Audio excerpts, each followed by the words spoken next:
ก็ส่งมาให้นะครับ100 ชุดซึ่งของเก่ามีอยู่แล้วเราก็เลยไปทบนะฮะก็ได้ตามจำนวนก็คือเรียกว่าเคลียร์ทีละล็อตเคลียร์ทีละล็อตนะฮะไม่ให้ของมันเหลือนะอันนี้ก็เลยชี้แจงไว้ก่อนเพราะช่วงนี้ค่อนข้างจะวุ่นพอสมควรนะครับ Messenger ผมก็ไม่ค่อยจะมีเวลาตอบคืออ่านบางทีในขณะขับรถเนี่ยไฟแดงเนี่ยนิดนึงตึ๊กจะตอบก็ไปแล้ว มันก็ต้องไปตามสัญญาณไฟแล้วพอถึงที่ปุ๊บแทนที่จะมาลืมผมเป็นคนที่สัญญาเนี่ยวูบเร็วมากแล้วก็มันก็จะคิดต่อไงว่าอ๋อเราต้องซื้อของซื้ออะไรบ้างวะเอามาดูตึ๊กก็เดินเนี่ยฮะแล้วก็ตรงไหนที่ของอ่ะตรงนี้เขาขายเป็นแพ็คไปเป็นแพ็คคือแต่ละจุดเนี่ยมันอยู่ห่างกันเยอะนะฮะเราก็จะไปแต่ละที่บางท่านก็บอกว่าไม่เข้าแมคโครเหรอแมคโครของแพงครับของแพงจริงนะแมคโครโลตัสเนี่ยของแพงแล้วถูกยึดไปแล้ว เอาจริงๆผมไม่ได้พูดเล่นลองไปดูแล้ว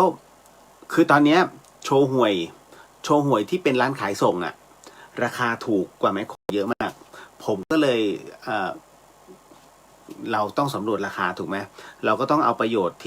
ที่ได้มากที่สุดนะให้กับผู้ที่เขารอคอยผมจะสืบราคาหมดเลยถึงได้รู้ไงว่าอ๋ออันนี้แพงกว่ากัน5 บาทอันนี้แพงกว่ากันคือ5 บาทอ่ะบอกโอ้ย5 บาทเอง5 บาททบไปเรื่อยๆนะฮะมันจะเยอะมากก็เหมือนกับ รัฐขึ้นค่าน้ำมันอ่ะ0.05นะฮะหรือว่า0.50ต่างกันเลยนะฮะ0.50คือ50 สตางค์ขึ้นมา50 สตางค์แค่ขึ้นมา50 สตางค์หรือ60 สตางค์เนี่ยโวยกันแล้วใช่ครับเพราะเวลามันเติมเป็นลิตรอ่ะนะฮะเอาการ ผมถึงได้บอกว่ามันจะเป็นตัวเงินคุณอาจจะมองว่ามันเป็นเงินเล็กๆนี่ไม่เล็กนะฮะทบไปเรื่อยๆเนี่ยเป็นเงินเยอะเหมือนกันนี่คือผมถึงต้องหาที่จุดที่เขาขายปลีกนะแล้วก็ค่อนข้างจะราคาถูกเชียงใหม่มีหลายๆที่พอสมควรฮะมันก็จะเป็นแหล่งอะเนาะใครไม่รู้ก็จะไปแมคโครก่อนนะไม่รู้ก็จะเป็นโลตัสอะไรพวกนี้ฮะแต่ว่ามันก็ยังมีร้านที่เขาขายถูกกว่านั้นก็เยอะนะฮะถูกกว่าเยอะ นี่แหละเมื่อก่อนนะใช่แต่ว่าเดี๋ยวนี้ไม่ใช่นะฮะ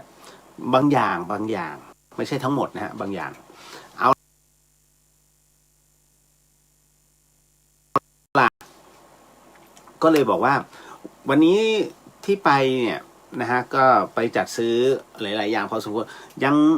ยังขาดน้ำมันพืชอยู่อีก40 ขวดเดี๋ยวพรุ่งนี้ต้องไปต่ออันนี้ที่พูดคือ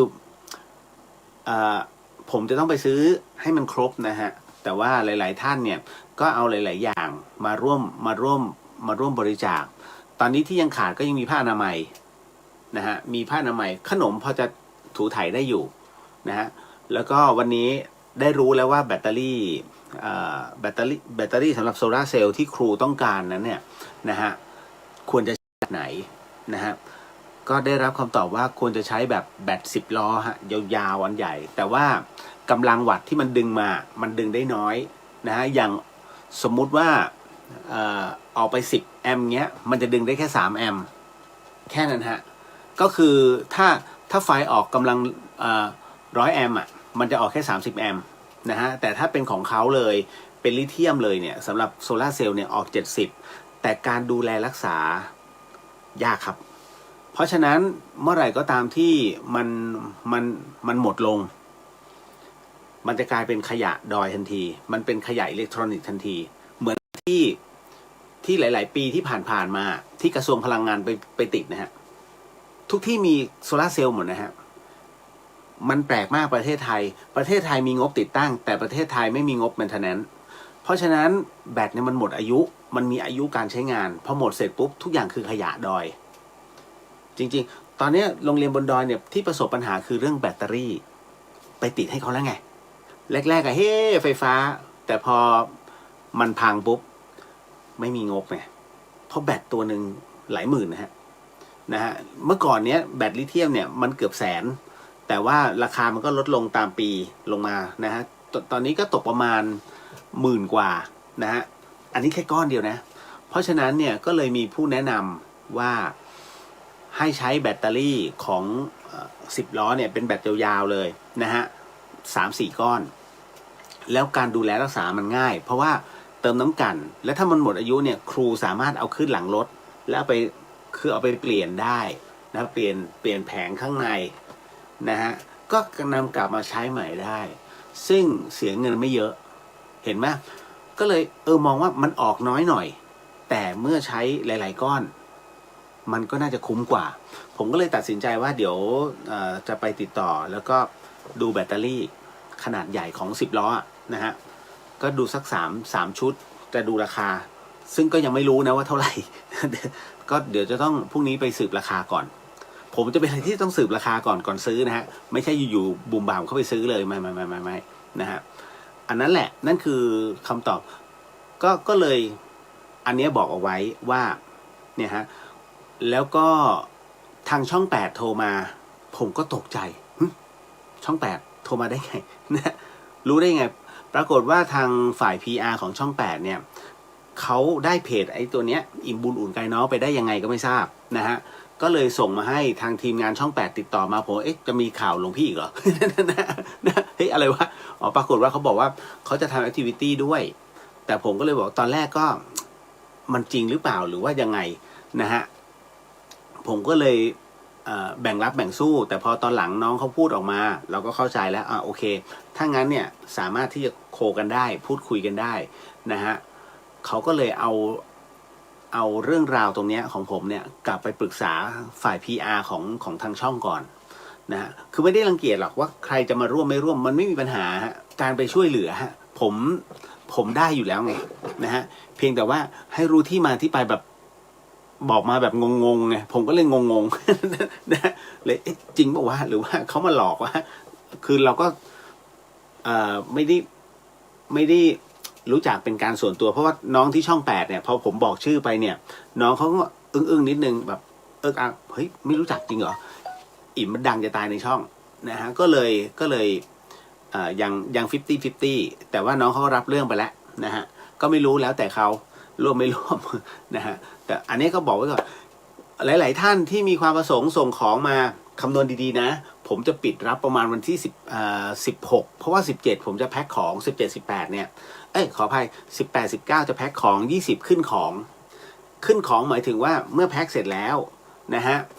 เมื่อแพ็คเสร็จแล้ววันที่20ตอนเช้าเนี่ยจะถวายเป็นพระสังฆทานแล้วหลังจากนั้นเมื่อถวายเป็นพระสังฆทานเสร็จปุ๊บพระอาจารย์ท่านจะสละของนะฮะเพราะว่ามันเป็นกิจกรรมขึ้นท่านรู้อยู่แล้วพระอาจารย์ท่านจะเป็นนี้ทุกปีฮะท่านก็จะสละของพอสละของเสร็จปุ๊บเนี่ยคราวนี้ออฟโหลดเขาจะเรียงมาแต่ละคันฮะเอาขึ้นทีละคันแล้วก็วิธีการขึ้นก็คือว่าโรงเรียนไหนลงก่อนนะฮะก็เอาขึ้นไว้อันไหนโรงเรียนไหนไปทีหลังก็อีกคันหนึ่งประมาณนี้ก็ทั้งหมดยังไม่ทราบว่าพี่ๆน้องๆเนี่ยเขาจะมากันกี่คันเดี๋ยวผมต้องขอจำนวนเขาอีกทีหนึ่งนะฮะในเรื่องของการขนของส่วนพยานหรือว่าพี่ๆน้องๆญาติธรรมที่จะร่วมติดไปด้วยเนี่ยมีประมาณ6ท่าน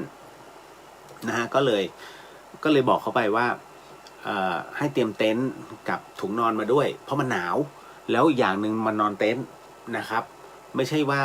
คือนอนอาคารนอนอาคารได้แต่เวลาเปลี่ยนชุดหรือว่าเปลี่ยนอะไรอย่างเงี้ยมันจะไม่สะดวกผมก็เลยบอกว่างั้นนอนเต็นท์แล้วกันนะฮะก็คือเอาเต็นท์ไปกางในอาคารนั่นแหละ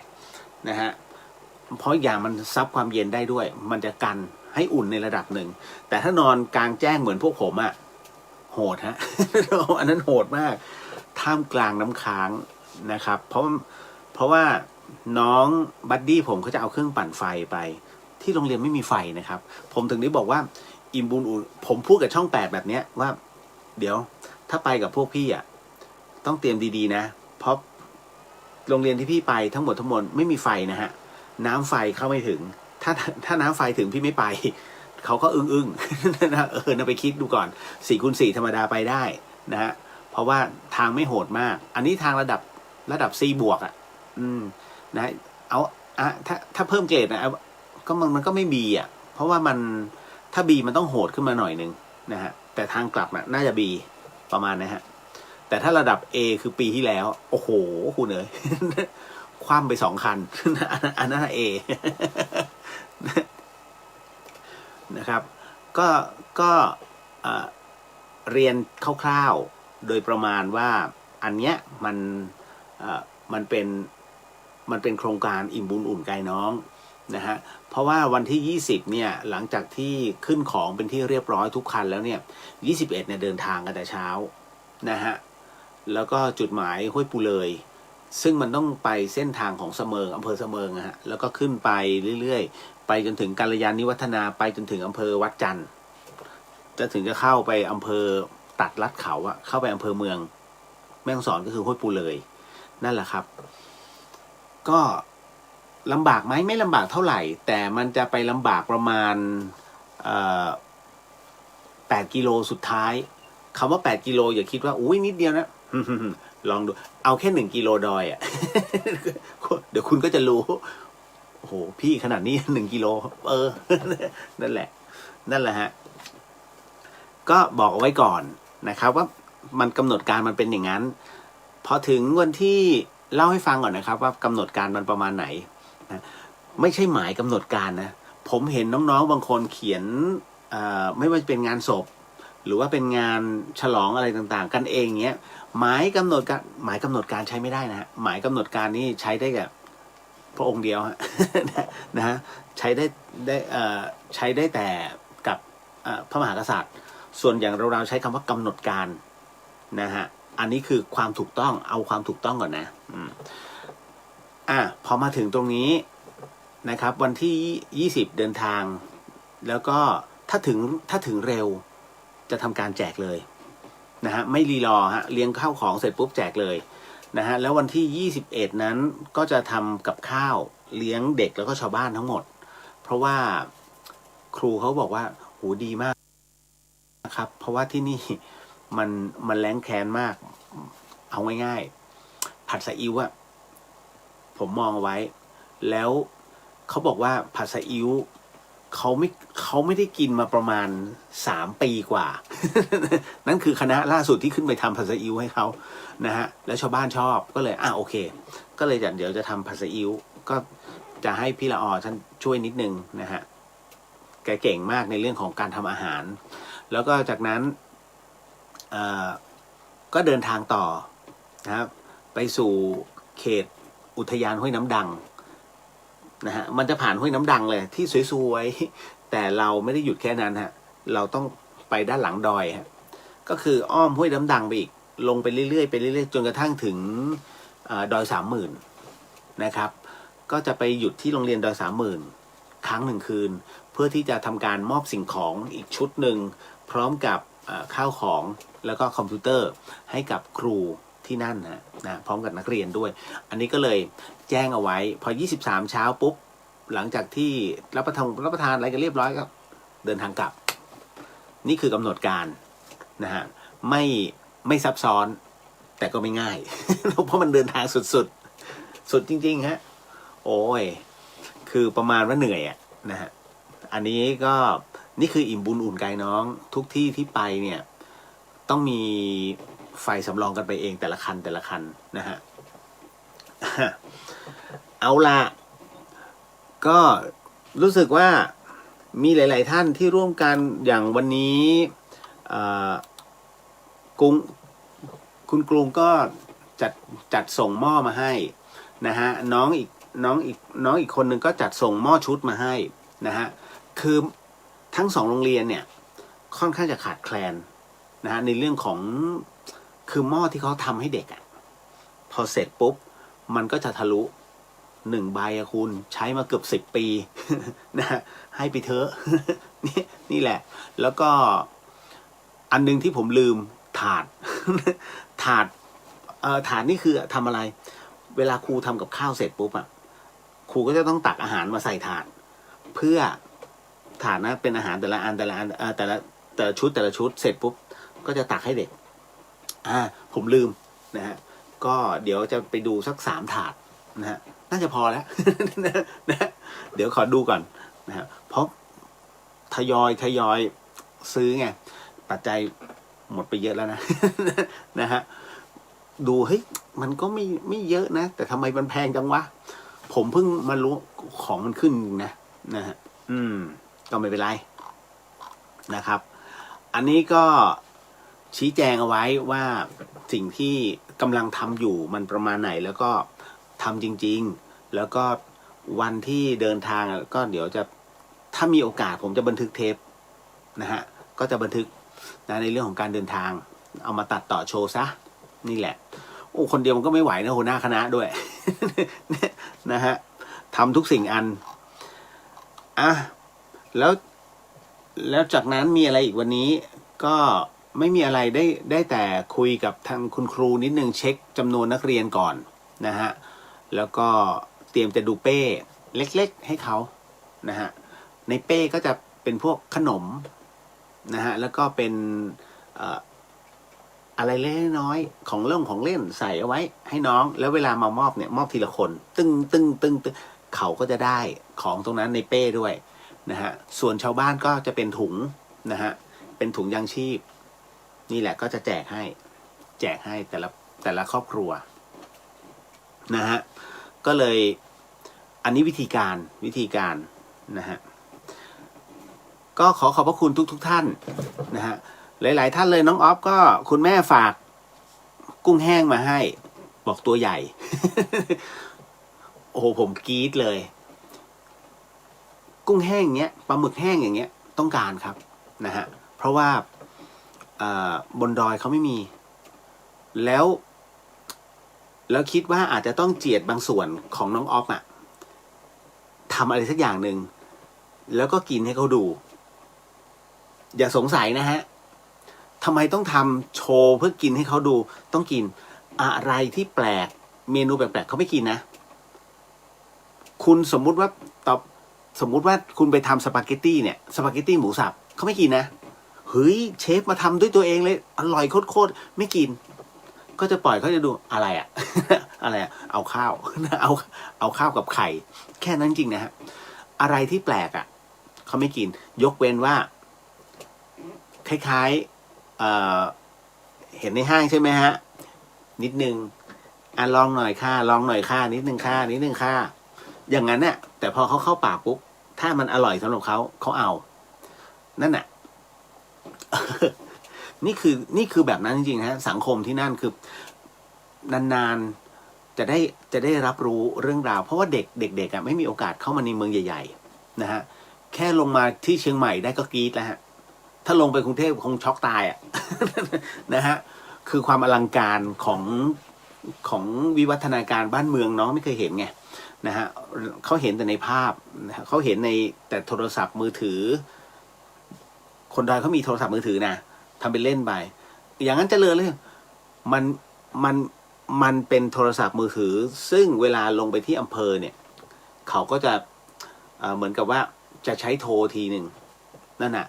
แล้วถ้าอยู่ที่บนดอยแล้วเขาทำไงจะโทรได้ไหมโทรได้ฮะมาที่โรงเรียนจะมี Wi-Fi ก็จะโทรกันนั่นแหละเพราะฉะนั้นอย่าแปลกใจเมื่อไปถึงตรงดอยแล้วทำไมเด็กๆหรือว่าผู้ใหญ่บางคนเนี่ยไปออกันอยู่หรือบางจุดในการเดินทางเนี่ยเป็นแบบมุมหนึ่งของป่าหรือว่าของหน้าผาอย่างเงี้ยจะมีคนไปออให้รู้เลยฮะไอ้จุดนี้รับมือถือได้รับสัญญาณโทรศัพท์ได้ เป็นงั้นจริงเนี่ยนี่ฮะนี่คือวิถีชีวิตของเขามันเป็นเรื่องจริงที่ยังเกิดขึ้นในประเทศไทยนะเพราะว่าอะไรเพราะว่าที่คุณเห็นน่ะว่าอ๋อระบบดีหมดไม่จริงยังใช้ไม่ได้เลยของกสทช.ที่บอกว่าไปติดเนี่ยมีอินเทอร์เน็ตทั่วบางที่ใช้คำว่าบางที่เป็นเสาล้วนๆถ้าถามว่าพี่เลียวพูดโกหกเหรอเรามาเดิมพันกันเดี๋ยวผมจะถ่ายรูปให้ดูพร้อมกับเสียงของชาวบ้านมันมีพร้อมไงเพราะฉะนั้นถึงได้บอกว่าบางทีติดตั้งอ่ะแต่ไม่ทดสอบมันก็เลยไม่สามารถจะกระจายข่าวสารอะไรต่างๆได้แล้วอีกอันหนึ่งก็คือว่าถ้าไม่ถึง500หลังคาเรือนเขาจะไม่ติดถูกไหมฮะแต่ในขณะเดียวกันบนดอยต่อให้ถึง500หลังคาเรือนก็ไม่ติดเพราะมันเดินสายแต่ละอันโอ้โหคุณเอ้ยสุดๆ นะมันน่าจะหมดเป็นหลายร้อยล้านนะฮะกว่าจะวางเสากว่าจะเดินสายนี่แหละแต่เห็นว่าปีนี้ใช่ไหมที่อีลอน มัสก์บอกว่าอินเทอร์เน็ตจะฟรีทั่วโลกไม่รู้นะว่าจริงหรือเปล่านะฮะที่อีลอน มัสก์บอกว่าค่ายไหนต่อแค่ค่ายไหนก็ตามที่บอกว่าสัญญาณเขาชัดเจนไม่อีลอน มัสก์บอกว่าเหมือนกับ เป็นการหากำไรเกินไปแล้วเขาจึงยิงดาวเทียมขึ้นไปแล้วก็จะใช้ทั้งหมดทั้งมวลน่ะให้เป็นสื่อในการเป็นยิงสัญญาณอินเทอร์เน็ตนะ cover หมดเลยทั่วโลกเพราะฉะนั้นทุกคนบนโลกใบนี้ใช้อินเทอร์เน็ตฟรีอันนั้นคือคำพูดของอีลอน มัสก์ซึ่งนายคนนี้พูดทีไรทำได้ทุกทีนะครับนี่แหละก็อยากให้เป็นจริงอ่ะทุกวันนี้เสียอะไรก็ไม่รู้อะ ถ้าทำได้จริงนะ1การล่มสลายของวงการโทรศัพท์เกิดขึ้นทั่วโลก2ในเรื่องของเจ้าของเน็ตเวิร์กทั้งหลายล่มสลายทั่วโลก นะเพราะอีลอน มัสก์มาที่1เลยนี่แหละมหาเศรษฐีอันดับ1ของโลกฮะหมดแล้วใช่ไหมวิธีการทั้งหมดทั้งมวลที่บอกไปนะฮะเอาล่ะเดี๋ยวขออนุญาตทักทายก่อน ทักทายนิดนึงนะครับน้องลิลลี่สวัสดีครับพี่เลียวสวัสดีครับผมคุณบูนสวัสดีครับสวัสดีครับนะฮะคุณตินาคุณธนาไม่ใช่คุณตินาสวัสดีครับพี่เลียวสวัสดีครับผมคุณย่าสโนสวัสดีค่ะคุณเลียวสวัสดีฮะคุณย่าหนีไปนอนอีกไหมเนี่ยวันนี้ นะฮะคุณนันทินีสวัสดีครับพี่เลียวสวัสดีครับนะฮะวันนี้ดูโหดนะผมไม่ได้โกนหนวดไม่มีเวลาจะใช้คำว่าไม่มีเวลาเลยเอาว่าเมื่อมีเวลาผมจะไม่ค่อยทำความสะอาดใบหน้าตัวเองคือหลับอ่ะเพราะว่าช่วงกลางวันตะลุยแล้วมันหมดแรง นะคุณปวิกรบอกว่าสวัสดีค่ะคุณเลียวสวัสดีครับผมกุ๊บกิ๊บสวัสดีพี่เลียววันนี้พี่เลียวดูสดใสจริงดิกุ๊บกิ๊บตีตายเลย เพียจะตาย สวัสดีค่ะพี่เลียววันนี้พี่เลียวดูสดใสมากค่ะปิดรับของวันไหนคะขอบคุณค่ะพี่ถ้าปิดรับจริงๆอ่ะคือวันที่17นะฮะคือขออภัยจริงๆเนี่ยมันช่วงระหว่าง15กับ17เนี่ยผมจะปิดรับเพราะว่าถ้าส่งมามันคงเกินวันแล้วล่ะที่จะต้องเอาของขึ้นเพราะของขึ้นวันที่20แล้วก็แพ็คจริงๆก็คือ18 19นะฮะก็อย่าคำนวณอย่าให้เกินวันที่17อ่ะเป็นใช้ได้แต่ถ้ามาถึง18ก็ยังพอทนแต่ถ้าถึง19ไม่ได้แล้วเพราะว่าทุกอย่างลงแพ็คหมดแล้วนะครับก็จะจัดไว้เป็นชุดสำรองนะฮะอันนั้นยังไงก็ต้องทำทั้งหมดนะฮะป้าแก้วสวัสดีค่ะคุณเรียวหลังๆจะหลับเร็วค่ะคอยฟังย้อนหลังไม่เป็นไรฮะป้าแก้วทุกอย่างเป็นไปตามเหตุ ผมจะบอกเป็นไปตามอายุเดี๋ยวถูกป้าแก้วตบ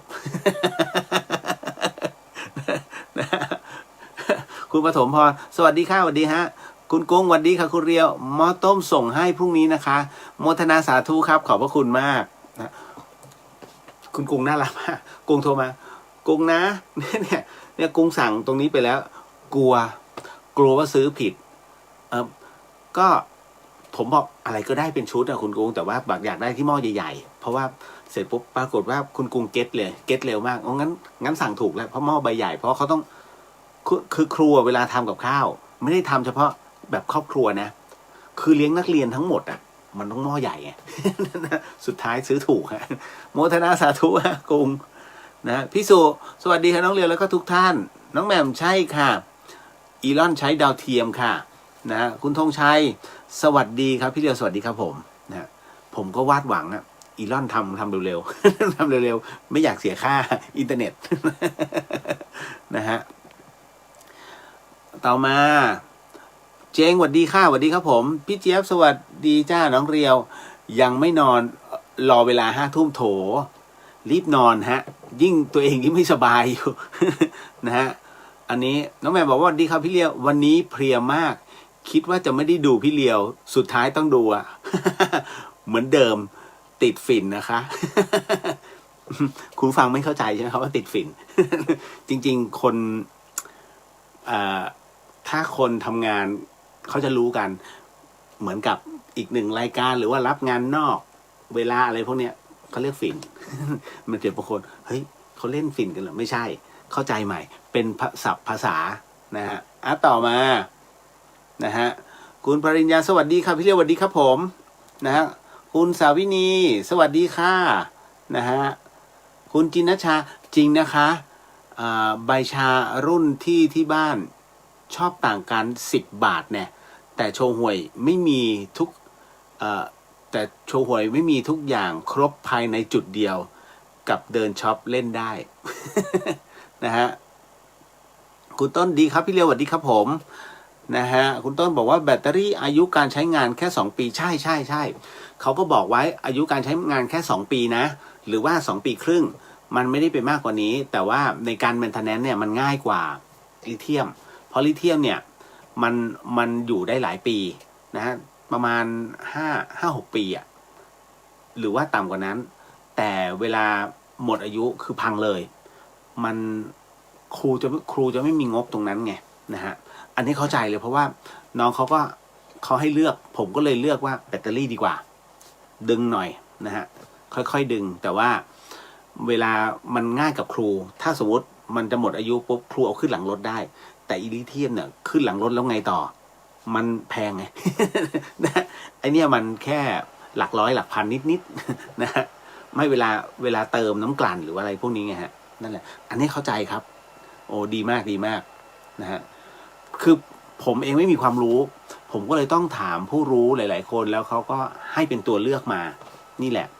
มันก็เป็นจุดบอดเนาะแต่ว่าในเมื่อเราไม่รู้เนี่ยเราต้องถามผู้ที่เชี่ยวชาญแล้วตรงนั้นเราก็จะรู้แต่มันก็รู้ได้ในระดับหนึ่งไงนะฮะแต่ถ้าจะให้รู้จริงๆก็คือ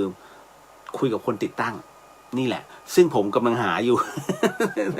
นะคือบนดอยอ่ะเดี๋ยวผมต้องถามน้องๆก่อนเฮ้ยใครเป็นวะ เฮ้ยใครเป็นวะแต่ครูบอกว่าแผงมีเรียบร้อยแล้วขาดแต่แบตเตอรี่ฮะนั่นแหละเพิ่งคุยกันคุณจินชาบอกว่าลืมสวัสดีก่อนค่ะว่าแต่หลังยอกดีขึ้นหรือยังครับยังถ้าบิดอ่ะอย่างเงี้ยมาแล้ววันนี้ก็ยกน้ำมันนะฮะน้ำมันพืชเพราะว่าต้องซื้อให้ครบบ้านน้ำมันพืชเนี่ยอะไรพวกเนี้ยมันขาดไม่ได้นะบ้านนี้ได้บ้านนี้ไม่ได้เดี๋ยวแตก เดี๋ยวมีโวยนะฮะหนิงบอกว่าสวัสดีครับพี่เลี้ยววันนี้เข้ามาฟังทันปกติหมอนอนแล้ว นะฮะนะฮะคุณโอสวัสดีครับนะฮะสวัสดีครับนะฮะพี่สุวรรณยาสวัสดีค่ะโมทนาบุญด้วยค่ะนะฮะโมทนาสาธุครับพี่ไม่ต้องห่วงทางนี้พี่ไม่ทันไม่เป็นไรแต่พี่รักษาสุขภาพเยอะๆ เพราะอากาศที่นู่นมันเปลี่ยน นะคุณจินชาว่าทำไมรู้สึกน้ำลายไหลเมื่อได้ยินคำว่าผัดซีอิ๊วเขาเรียกว่าหิวฮะ หรือว่าเปรี้ยวปากนะฮะจินชาโมทนาสาธุสุดหัวใจกับทุกท่านที่ร่วมบุญนี้นะคะนะฮะคุณกฤษณาโมทนาสาธุค่ะโมทนาสาธุครับนะฮะคือบางทีเราก็อดปลื้มใจไม่ได้อ่ะโอ้โหแต่ละคนก็มาเสร็จปุ๊บเนี่ยเราก็ต้องเต็มที่อ่ะเพราะว่าทุกๆคนก็มาช่วยตรงเนี้ยนะฮะจะให้เขาผิดหวังได้ยังไงล่ะก็ต้องผมซื้อทุกวันเลยนะจัดตรงนี้นะฮะเดี๋ยวพรุ่งนี้ไปดูเป้นะฮะแล้วก็มันยังมีน้ำมันพืชที่ต้องซื้อเพิ่มวันนี้แป้งครบแล้วมีผ้าอนามัยเดี๋ยวซื้อเพิ่มแล้วก็ยังมีน้ำยาล้างจานอันนี้ซื้อให้โรงเรียนนะฮะซื้อให้โรงเรียนแล้วก็ยังต้องมีน้ำมันขวดใหญ่คือน้ำมันแกลลอนน่ะน้ำมันทำกับข้าวอ่ะซื้อให้โรงเรียนนะฮะชาวบ้านไปแล้วไงผมก็ลืมโรงเรียนไงวันนี้มาเช็คของลืมโรงเรียนไว้ นะฮะแล้วก็ผงซักฟอกนะเป็นซองใหญ่ๆอันนี้ก็ซื้อให้โรงเรียนนะฮะเดี๋ยวพรุ่งนี้ต้องค่อยๆจัดการมันต้องดูทีละนิดฮะแล้วก็จากนั้นจะเป็นชุดเครื่องยาแล้วก็จะไปชุดเครื่องยาแล้วก็ไปชุดเครื่องกีฬานั่นนะฮะมันก็จะไปชุดแบบเนี้ยผมจะไล่ไปทีละนิดก่อนนะยังมีเวลาฮะคุณจันยาสวัสดีค่ะคุณเลียวสวัสดีครับผมนะฮะคุณเบนสาธุนะคะขอบคุณที่พาทำบุญมีโอกาสฮะคือผมเป็น1 ปี1 ครั้งไงนะฮะแต่ว่าปีนี้2 ครั้ง เพราะปีนี้คือครั้งนี้คือของปี64แต่ปลายปีอาทิตย์ที่2ของเดือนธันวาปีนี้นะฮะจะเป็นของปี65นี่แหละฮะทุกปีฮะทำ1 ปี1 ครั้งนะฮะคุณวรินทร์สวัสดีค่ะคุณเรียโมทนาสาธุครับโมทนาสาธุนะฮะนะครับทุกท่านเลยนะครับมุกมิกสวัสดีครับพี่เรียสวัสดีฮะ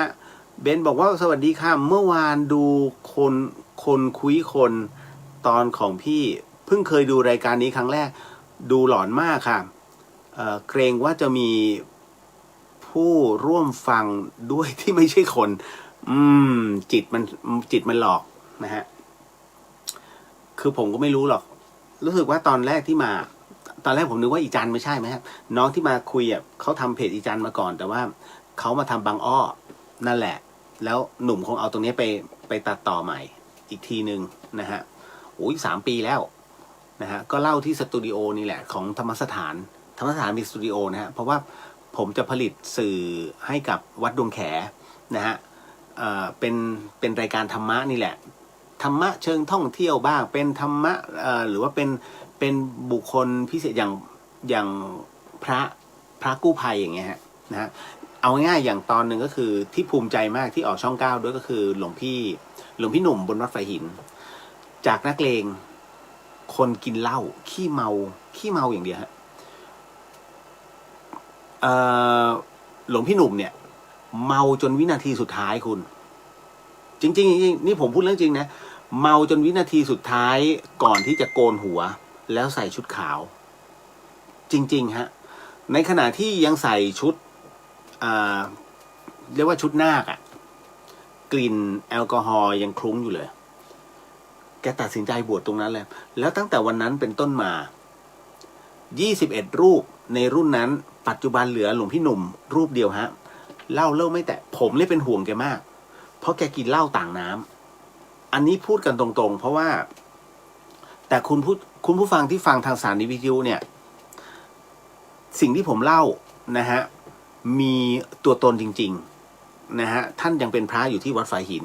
แล้วเป็นพระนักพัฒนาด้วยเรียกว่าช่วยเหลือเจ้าอาวาสทุกอย่างเลยในเรื่องของการพัฒนาทำนู่นทำนี่เป็นธุระจัดแจงให้ชาวบ้านมีปัญหาแกเคลียร์ให้หมดนี่ฮะหลวงพี่หนุ่มสุดยอดผมภูมิใจที่สุดรูปนี้นะฮะวันที่ท่านคล้องผ้าเหลืองเนี่ยผมห่วงมากเพราะอะไรคนที่กินเหล้าแทนน้ำเนี่ยคุณต่างน้ำเลยทุกวันเนี่ยมันจะเป็นกึ่งว่าแอลกอฮอลิซึมเสียวมากผมกลัวแกช็อกแล้วแกหักดิบอันนี้ใครที่ฟังอยู่อย่าทำตามนะเพราะว่าคนที่จะผ่านมาได้อย่างท่านเนี่ยต้องใจแข็งจริงๆคนที่ใจไม่แข็งพอบางคนช็อกไปเลยนะฮะถึงกับเสียชีวิตก็มีแต่หลวงพี่หนุ่มเนี่ยบอกว่ายอมแกนักเลงพอวันที่ผมสัมภาษณ์คือท่านบอกว่าท่านนักเลงพอที่จะหยุดแล้วหยุดได้จริงคืนวันที่ท่านหยุดคืนแรกผมห่วงมากผมพยายามติดตามนะฮะของพระเหลืองแล้วจะมาลงไปร้านยาดองไหมหรือว่าไปนั่งผมนึกว่าเต็มที่ท่านเนี่ยไม่น่ารอดไม่น่าเกิน2 วันต้องสึกท่านติดเหล้าหนักมากนะเดี๋ยวเอาไว้ถ้ามีโอกาสผมขึ้นไปบนวัดเนี่ยตอนเช้าหรือว่ากลางวันเนี่ยแล้วถ้าเจอท่านผมจะไลฟ์สดนี่ไงหลวงพี่หนุ่ม นะฮะแล้วท่านเป็นพระขี้อายนะคืออย่างนี้พอถึงตรงนั้นเสร็จปุ๊บเนี่ยท่านบอกว่าใจล้วนๆนะฮะทำไมถึงต้องใช้ใจล้วนๆเพราะท่านมิใช่เป็นฆราวาสแล้วหลวงพี่หนุ่มบอกว่าบัดเนี้ยหลวงพี่คล้องผ้าเหลืองอะไรมันจะเกิดมันก็ต้องเกิดท่านพูดอย่างนี้เลยนะฮะคือประมาณว่าถ้าตายกูขอตายในผ้าเหลืองแต่ในเรื่องของเมลัยจะหยุดและเลิกให้ได้แล้วเลิกได้จริงๆตอนแรกผมวิตกมากเฮ้ยไปปะวะไปแล้วแกไปนะแต่ปรากฏว่าไปสอบถามขายแกป่ะกี่เป๊กอ๋อเปล่าแกมาคุยแล้วก็กลับไปแล้วคือบรรดาพวกญาติหรือว่าพวกเพื่อนๆในหมู่บ้านนะอยู่ตรงนั้นไงผมก็มัวแต่ระแวงท่านจนกระทั่งหลวงพี่ก็บอกนี่โยมเลียวขอน้ำหน่อยโอ้แกอัดน้ำอัดหมดเป็นเหยือกอะคุณนะฮะเพราะอะไรคือมันมีความกระหายอยากกินเหล้าแล้วมือแกสั่นหมดเลยนะดื่มน้ำตลอดเพราะผมเฝ้าไงผ่านวันแรกไปได้เป็นข้าวเช้าท่านก็ฉันข้าวกลางวันเป็นภัตตาหารเพลท่านก็ฉันผมเลยใช้กุศโลบายว่าวางกรุ๊ปที่พระบวชใหม่ไปธุดงควัตเลยฮะจาริกไปบนเขาไป ไปอยู่ตรงนั้นไม่มีเหล้า คืนที่2ท่านก็สั่นพระอาจารย์วิศวัตท่านยังขึ้นไปเทศเลยสุดท้ายจบลงด้วยดี วันที่3อาการสั่นเริ่มหายพุทธานุภาพฮะคุณผู้ฟังอันนี้บอกตรงๆนี่คือพุทธานุภาพของพระพุทธเจ้าหลวงพี่หนุ่มนี่จากที่เคยเริ่มไม่อยากเล่าคราวนี้วันเวลาผ่านไปท่านไปปฏิบัติกรรมฐานแล้วก็ฝึกในเรื่องของดูกายดูจิตนะฮะที่วัดอุโมงค์มหาเถรจันทร์ไม่ใช่อุโมงค์พุทธธรรมนะอุโมงค์มหาเถรจันทร์นะฮะกับหลวงพ่อวิโรจน์นะฮะก็พองยุบนะฮะสุดท้ายเนี่ยท่านได้ใบประกาศเฮ้ยผมตกใจมากท่านฝึกกัน3 วันนะแต่ท่านได้ใบประกาศเพราะอะไรควรจะให้ไหมคุณผู้ที่หักดิบทั้งหมดทั้งมวลแล้วตั้งใจฝึกตรงนี้อ๋อไม่ใช่15 วันฮะไม่ใช่3 วัน15 วันนะฮะแล้วท่านแบบฝึกได้ดีมากแล้วท่านมีพระพี่เลี้ยงผมก็ถามเป็นไงบ้างหลวงพี่อุ๊ดหลวงพี่หนุ่มสุดยอดพอจบหลักสูตรในเรื่องกรรมฐานปุ๊บศึกเป็นแถว สุดท้ายเหลือ2 รูปสุดท้ายแล้วสุดท้ายก็เหลือหลวงพี่หนุ่มจนอยู่ปัจจุบันเนี่ยอยู่บนวัดไฟหินเห็นไหมพุทธานุภาพของพระเหลืองผู้ที่มีความตั้งใจนะฮะมักจะเอาชนะได้ทุกอย่างท่านหลวงพี่หนุ่มเนี่ยเป็นนักเลงพอผมใครจะมองท่านเป็นอะไรที่ไม่ดีผมเฉยๆแต่ผมมองว่าท่านเนี่ยเรียกว่าเป็นพระจริงเป็นถ้าเป็นคารวะแล้วคนจริงกล้าที่จะพูดกล้าที่จะทำท่านบอกเลยอยากทำตรงนี้แล้วท่านทำฮะจนปัจจุบันฮะผมถึงว่าสุดยอดรูปนี้ใช้ได้เลยนี่ฮะผมบอกหลวงพี่ให้ถึงพระนิพพานนะก็ปฏิบัติไปเรื่อยๆ ตอนนี้พูดเรื่องปฏิบัติพูดเล่าไม่ได้แล้วถ้าพูดเล่าถูกตบ หลวงพี่นะฮะเป็นอีก1 รูปฮะโอ้ภูมิใจมากต่อมานะครับขออนุญาตทักทายกันต่อนะฮะได้ครับคุณอาเดี๋ยวค่อยว่ากันนะฮะอันนี้เสร็จปุ๊บคุณสจีสวัสดีค่ะคุณเลี้ยวสวัสดีฮะน้องแหม่มบอกว่าได้ทำบุญอย่างนี้รู้สึกสุขใจค่ะเพราะรู้ว่าคนได้ประโยชน์จริงๆจะให้สุขใจมาร่วมทริป ผมต้องการพยาน ถ้ามาร่วมทริปแล้วรับรองว่ามัน นะฮะปีหน้าแพนด้ามาสัก4 คนจัดมานะฮะจะรู้ว่ามันโหดแค่ไหนสิ่งที่ต้องเตรียมคือเต็นท์กับถุงนอนแล้วก็วัสดุเครื่องใช้ส่วนตัวแค่นั้นแหละอย่างอื่นไม่ต้องเพราะว่ารถเนี่ยเดี๋ยวผมก็จะดูว่าคันไหนว่างก็ขึ้นเลยนะฮะนี่แหละเดี๋ยวจะบอกอีกทีนึงแล้วก็ไปเตรียมกันมา ไปคัดกันมา4 คน นะฮะขอบคุณพี่เลียวมากๆเลยค่ะช่วงนี้ได้ทำบุญผ่านสะพานบุญพี่เลียวหลายครั้งแล้วก็ได้เริ่มถือศีล 8ด้วยโมทนาสาธุค่ะครับผมโมทนาสาธุครับน้องแหม่มนะฮะคุณจินชาบอกโมทนาสาธุกับพระคุณเจ้าด้วยเจ้าค่ะหลวงพี่หนุ่มสุดยอดคุณพิมพ์สวัสดีค่ะทุกท่านโมทนาสาธุนะฮะแหมอีก1ความภูมิใจ แต่ทั้งนี้ทั้งนั้นก็ยังมีเรื่องราวอยู่คุณผู้ฟังที่ท้วงติงมาเรื่องหลอนอะไรพวกนี้ก็ฟังเหอะเพราะว่าทุกๆคืนก็จะสลับกันธรรมะบ้างเรื่องหลอนเนี่ยมันก็มีเป็นสิ่งที่เขาไปเจอแล้วเขาก็มาถามในเรื่องความเป็นไปผมเองก็จะอธิบายในสิ่งที่มันเป็นไปในเชิงธรรมะแล้วถามว่าเรื่องราวแบบนี้มันมีจริงไหมพระพุทธเจ้าท่านไม่ปฏิเสธเรื่องผีนะฮะพระพุทธองค์ไม่เคยปฏิเสธเรื่องผีผีไม่มีจริงหรอกพุทธบริษัทไม่มีท่านเองยังพูดถึงเรื่องราวตรงนี้แต่ท่านพยายามไม่ให้จดจำเพราะไม่มีประโยชน์เช่นเดียวกับความสงสัยได้ทุกอย่างแต่สงสัยอะไรที่มิใช่สาระสำคัญอย่าสงสัยผมก็เลยเก็ตอะไรหลายๆเรื่องนะฮะณตรงนี้เอาละฮะก็เข้ามาสู่เรื่องราวแล้วกันที่หลายๆท่านถามกันเข้ามาพอพูดถึงในเรื่องของผีสางนิดนึงแล้วกันนะฮะไม่เชิงอันนี้น้องเขาถามนะครับเป็นเชิงขอความ อะไรล่ะขอความรู้นะฮะเป็นการเล่าสู่กันฟังนะฮะก็บอกว่าขอเล่าเรื่องที่เกิดขึ้นเมื่อช่วงคืนปีใหม่ครับก็คือที่บ้านเนี่ยสวดมนต์ข้ามปีกันครับก็สวดกันราวๆ10 คนใต้ต้นโพบริเวณหน้าบ้านแล้วพอข้ามปีปุ๊บหลวงพ่อท่านก็กลับพวกผมก็ขับรถไปส่งพระท่านนะคือน้องกับพ่อเนี่ยไปส่งพระส่วนแม่กับพี่ก็เคลียร์พื้นที่นะพอกลับมาเห็นแม่กับพี่สาวนอนห้องเดียวกันครับก็สงสัยคือปกติเนี่ยแม่กับพี่จะนอนกันคนละห้องผมกับพ่อกับน้องก็เลยถามแม่เขาบอกว่าหลังจากที่เก็บข้าวของเข้าบ้านแล้วเนี่ยแม่เขาก็รอพี่สาวที่หน้าบ้านส่วนพี่สาวผมก็เดินไปถอดปลั๊กนะฮะกับอาข้างบ้านอีกคนหนึ่งพอถอดปลั๊กไฟดับปุ๊บมืดทันทีฮะคราวนี้อาเนี่ยที่อยู่ข้างบ้านนะฮะซึ่งอยู่ใกล้ๆกันวิ่งก่อนเลย แกวิ่งก่อนเลยฮะวิ่งเข้าบ้านก่อนกับเมียนะฮะแม่ก็ก้มไปดึงสายปลั๊กพ่วงกลับมาพี่สาวก็กำลังหยิบเบาะปูที่เขาเรียกอาสนะนะไม่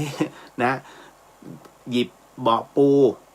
ที่พระนั่งกลับเข้าบ้านนะฮะพร้อมขันน้ำมนต์ส่วนเก้าอี้ไม้ขนาดใหญ่เนี่ยมันก็ตั้งอยู่ตรงนั้นคือกะว่าพี่เขากะว่าให้พ่อกับผมนะมายกเข้าบ้านตอนนั้นปรากฏว่าแม่ผมเนี่ยมองไปเห็นที่บริเวณกิ่งโพด้านบนมีบางอย่างอยู่บนนั้นเขาก็มองไม่ค่อยชัดหรอกก็เลยบอกให้พี่สาวผมเนี่ยลองช่วยมองหน่อยนะฮะเพราะแม่ผมสายตาไม่ดีนะฮะพอพี่ผมมองเท่านั้นแหละครับพี่เลียวแกนะเอาทุกอย่างวางลงที่เก้าอี้แล้วยกเก้าอี้ที่ว่าหนักๆเนี่ยฮะเข้ามาที่บ้านพร้อมกับตะโกนบอกแม่ว่าแม่วิ่งเข้าบ้านเพราะพี่สาวบอกว่าภาพที่เห็นที่ต้นโพก็คือคนที่เขาเคยอยู่ท้ายซอยครับพี่เลียวแล้วคนนี้เหมือนกับว่าเป็นโรคประสาทนะฮะเขามาผูกคอตายที่นี่นะฮะเกือบประมาณ5 ปีที่แล้ว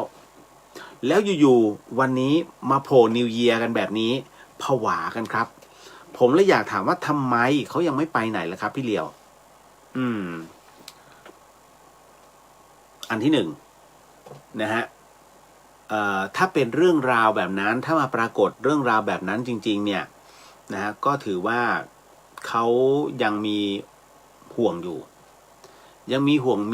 มีพันธะมีภาระอยู่นะฮะถึงได้ปรากฏได้จริงๆเนี่ยต้นโพนะฮะเป็นต้นไม้มงคลนะครับเป็นต้นไม้มงคลเพราะว่าองค์พระสัมมาสัมพุทธเจ้านั้นท่านตรัสรู้ใต้สีมหาโพธิ์แต่ปรากฏว่าโพประเทศไทยเนี่ยกับสีมหาโพธิ์มันไม่เหมือนกัน นะฮะอย่างพุทธเจ้าแต่ละรูปแต่ละพระองค์เนี่ยเวลาท่านตรัสรู้ก็จะแต่ต้นไม้แต่ละอย่างถูกไหมฮะอย่างพระศรีอริยเมตไตรก็จะเป็นกากระทิงใช่ไหมนะจะต้องเป็นกากระทิงนะฮะแล้วก็อสัตตพฤกษ์นะก็อีกรูปหนึ่งนะถ้าจำไม่ผิดนะฮะแต่คราวนี้โพบ้านเราเนี่ยเราสมมุติว่าเป็นโพชนิดเดียวกันซึ่งมันไม่ใช่มันคนละชนิดแต่เราก็นับถือเพราะว่าเป็นต้นโพนะฮะคราวนี้ณตรงนี้นี่เองเนี่ยนะฮะจะบอกว่าหลายคนตาฝาดมันก็ไม่ใช่เพราะทุกคนวิ่งเข้าบ้านหมดถูกไหมฮะมันก็มีอย่างเดียวก็คือเขายังมีบ่วงอยู่คราวนี้จะต้องทำยังไงจริงๆเนี่ยหลวงพ่อถ้ามาวันนั้นน่ะนิดนึงให้พรพรมน้ำมนต์นะมันก็จบแต่ที่แน่ๆก็คือทำบุญให้กับเขาเถอะนะฮะมันก็ไม่ได้มันเรียนแค่ปลายเหตุการทำบุญให้สัมภเวสีเป็นเรื่องปลายเหตุการจะช่วยเขาได้คือต้องรู้ต้นเหตุก่อนนะฮะเหมือนกับน้องคนหนึ่งที่อดีตนะใช้คำว่าอดีตนะอย่าใช้น้องคนหนึ่งใช้น้องกลุ่มหนึ่งนะวิ่งมาที่ธรรมสถานเพื่อจะมาขอน้ำมนต์นะฮะบอกว่าผีเข้าน้องที่หอ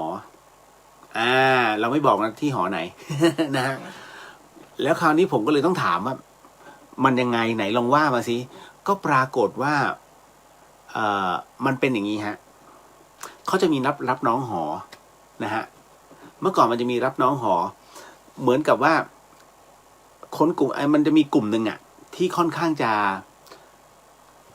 มันมีเด็กๆสัพเพเหระเลยคุณนะฮะมาแต่ละที่ในภาคเหนือก็มาอยู่ที่หน้าตรงนี้เพราะเป็นเด็กโควต้าแล้วมันก็จะมีพวกเฮี้ยวๆกลุ่มหนึ่งนะฮะทุกคนก็รับรู้ว่าไอ้นี่เนี่ยเป็นประมาณว่าจุดเด่นแห่งหอนะฮะรุ่นพี่เขาก็มีรับน้องหอมั้งนะเหมือนกับตอนจะเข้าใหม่ๆเขาก็บอกว่าให้ทำนู่นทำนี่ไอ้2 คนนี้ก็ประมาณค่าเจ๋งค่าแน่ก็เลยถูกเรียกซ่อมทั้งหมดเลยแต่คราวนี้การซ่อมเนี่ยเอาเป็นว่าถ้าจะซ่อมทั้งหมดไม่เป็นธรรมก็ต้องมีการเขาเรียกว่าเดิมพันกันใครชนะไม่ต้องโดนขออภัยใครชนะไม่ต้องโดนนะฮะนั่นก็คือว่าให้เขาเข้าแถวกันแล้วตรงนั้นมันจะมีศาลเก่าๆนะฮะข้างๆหอพักนะฮะตอนนี้รู้สึกว่าปรับหมดแล้วนะฮะปรับถอนทิ้งอะไรทุกอย่างหมดแล้วนะฮะเมื่อก่อนจะมีมีศาลเก่าๆอยู่เขาก็บอกว่าใครที่หาพวงมาลัยนะฮะได้อะไรนะเหมือนกับได้หลากสีมากที่สุดภายในระยะเวลาครึ่งชั่วโมงนะฮะไม่ต้องโดนทำโทษมันก็หาเลยนะฮะแยกย้ายกันไปนะรู้สึกจะเป็น4 คนปรากฏว่ามันมีน้องคนหนึ่งนะฮะเอาพวงมาลัยมาอย่างไรไม่รู้เต็มเลยคล้องฟึบจบชนะนะฮะทุกคนก็เฮ้กลุ่มนี้ชนะแล้วก็ถามที่มาที่ไปรุ่นพี่สัมภาษณ์มึงไปเอามาได้ไงนี่นะปรากฏว่าขออภัยไม่ใช่มันเป็นอย่างนี้ฮะใครหาพวงมาลัยมาคล้องคอได้นะฮะหลากสีเป็นผู้ชนะปรากฏว่าไอ้น้องเนี่ยมันก็หามาแป๊บเดียวฟึบปรากฏว่ารุ่นพี่เขาก็สัมภาษณ์เด็กก็เลยบอกว่าเอาจากศาลนั่นไงรุ่นพี่หันไปมองหน้ากันมึงเอาจากศาลมาเลยเหรอ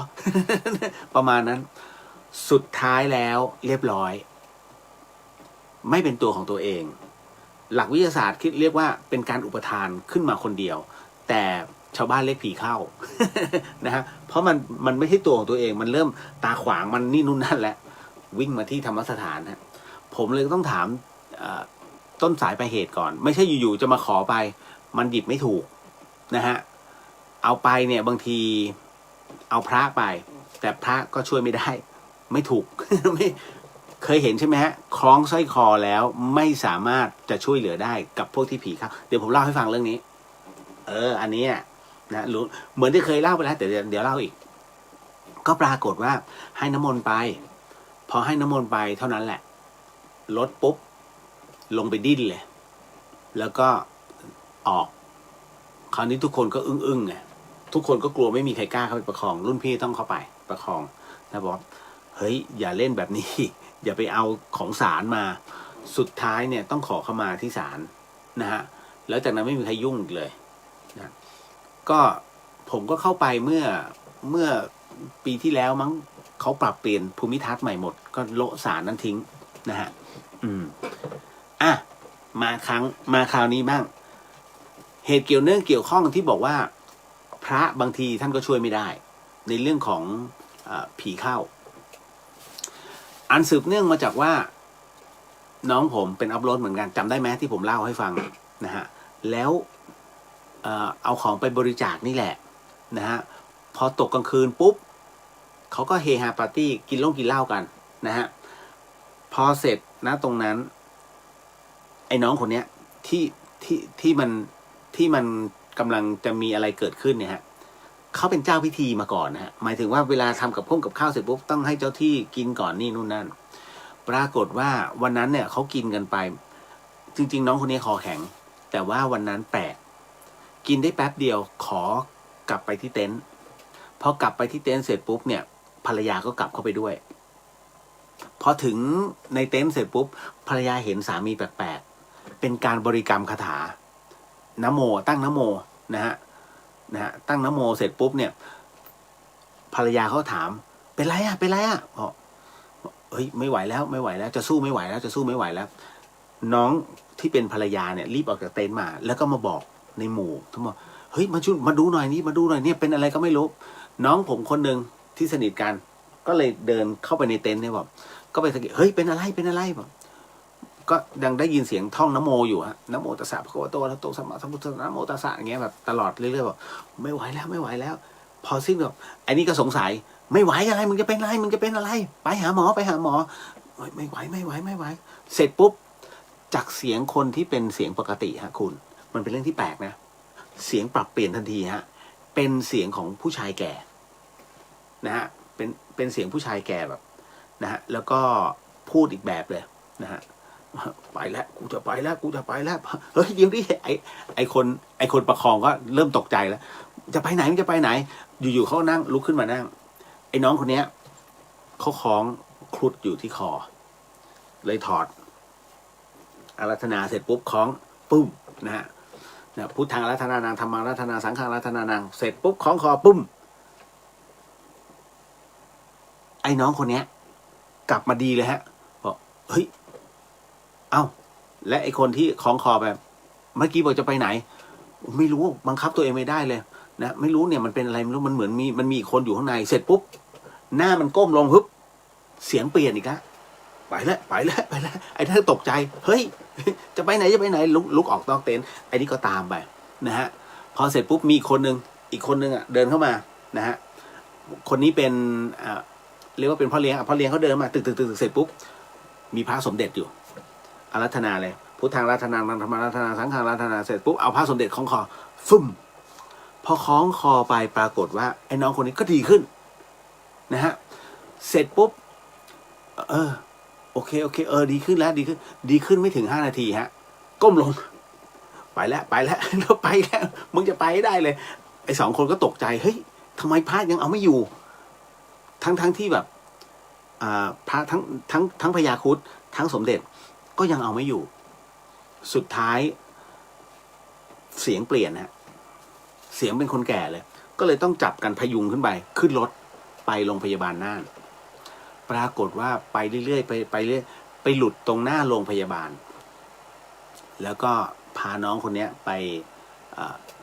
ก็คือได้แค่ให้น้ำเกลือเพราะหมอบอกว่าไม่ได้เป็นอะไรร่างกายแข็งแรงดีเพียงแต่น่าจะอ่อนเพลียนะฮะเสร็จปุ๊บช่วงสายๆก็กลับมาตรงที่บริจาคนะฮะทุกคนก็เก็บเต็นท์อะไรเป็นที่เรียบร้อยแล้วนะฮะมาได้ความว่าไอ้น้องเนี่ยเอารถไปจอดในบ้านหลังหนึ่งฮะซึ่งมันไม่ควรจะไปจอดมันไม่มีที่เลยฮะแค่ขอเอาหน้าเข้าไปซุกนิดนึงคือประมาณว่าให้กันชนกูล่มนิดได้แค่นั้นจริงนะก็ยังเอาหน้าไปซุกปรากฏว่าชาวบ้านบอกว่าบ้านนี้เป็นบ้านร้างซึ่งเจ้าของห่วงมากในหมู่บ้านไม่มีใครเรียกว่าเข้าไปในบริเวณบ้านนี้หมายถึงว่าเขาไม่มีรั้วนะหมายถึงว่าในบริเวณของทั้งบันไดหรือว่าระเบียงที่เขาว่างๆอยู่ไม่มีใครขึ้นแต่พวกน้องๆไม่รู้จอดเสร็จปุ๊บก็ขึ้นนะฮะคนแล้วก็เขาบอกว่าเจ้าของคนเดิมห่วงมากๆห่วงจริงๆห่วงจนขนาดที่ว่าเคยมีคนเนี่ยย่างกายเข้าไปแล้วก็โดนแบบนี้ฮะโดนไปถึงที่บ้านแต่ไม่ได้เข้านะโดนไปหาที่บ้านจนเป็นที่โจษจันว่าอย่าไปยุ่งกับบ้านหลังนี้แต่กลุ่มนี้เขาไม่รู้นะฮะจึงเกิดเรื่องราวตรงนี้ขึ้นมานะฮะสุดท้ายก็กลับกันมาอย่างหวาดคราวนี้คำถามคือเอ้าแล้วสร้อยคอเนี่ยที่คล้องไปเนี่ยฮะมันช่วยไม่ได้เหรอกับอาการผีเข้าแล้วพระสมเด็จเนี่ยที่คล้องคอพ่อเลี้ยงเนี่ยสวมไปเนี่ยมันช่วยไม่ได้เลยเหรอแสดงว่าของเก๊ดิ นะถูกป่ะนะฮะเขาเรียกของเรียนแบบของเหมือนหรือเปล่าตอบไม่ได้ผมเองก็ไม่ได้เห็นด้วยกับตานะฮะแต่คราวนี้ก็คือว่าอันหนึ่งที่มานั่งคุยแล้วก็พูดคุยกันแล้วสอบถามได้ความว่าต่อให้ครุฑนั้นเป็นครุฑแท้นะฮะถ้าทุกท่านนั่งดื่มสุราแล้วยกแก้วเข้าปากยกแก้วเข้าปากข้ามไหมข้ามฮะพลังของท่านเนี่ยที่เคยมีอยู่ต่อให้แท้พลังก็เสื่อมลงก็คุณเล่นเมลัยเข้าปากตลอดนะฮะแล้วพูดการเฮฮาปาร์ตี้นะฮะบางทีก็เรื่องอะไรสักอย่างหนึ่งนะฮะยิ่งเสื่อมเลย คือการคล้องพระนะฮะศีลเนี่ยมันต้องแน่นนะฮะเพราะฉะนั้นเวลาไปหลวงพี่ภัสกรจึงพูดเสมอว่าเวลาทำอะไรก็ตามพุทโธธัมโมสังโฆศีลข้อ 1ไม่ฆ่าสัตว์ศีลข้อ 2ไม่ลักทรัพย์ศีลข้อ 3ไม่ประพฤติผิดในกามศีลข้อ 4ไม่พูดเท็จศีลข้อ 5ไม่ดื่มสุราและของมึนเมาบัดนี้ข้าพเจ้าตั้งใจรักษาศีลและบัดนี้ข้าพเจ้าคือผู้มีศีลด้วยอำนาจแห่งศีลขอให้ข้าพเจ้านั้นได้มีพลังและพละกำลังนะฮะในการปฏิบัติธรรมเข้าถึงธรรมต่อไปเพียงนี่แต่คราวนี้ไอ้วิธีการแบบนี้มันไม่ได้รู้ทั้งหมดทั้งมวลมันเป็นเรื่องความรู้เฉพาะตนถูกไหมฮะมันเป็นปัจจตังเช่นเดียวกันน้องคนที่เป็นพ่อเลี้ยงไม่แพ้กับไอ้คนถือครุฑ นะเป็นพระสมเด็จก็จริงแต่ซดตลอดเรียบร้อยเสื่อมสินะฮะเพราะฉะนั้นเนี่ยถ้าสมมุติว่าเป็นพระแท้กำลังจะถดถอยแต่ถ้าเป็นพระปลอมคุณผู้ฟังต้องแยกก่อนนะฮะพระ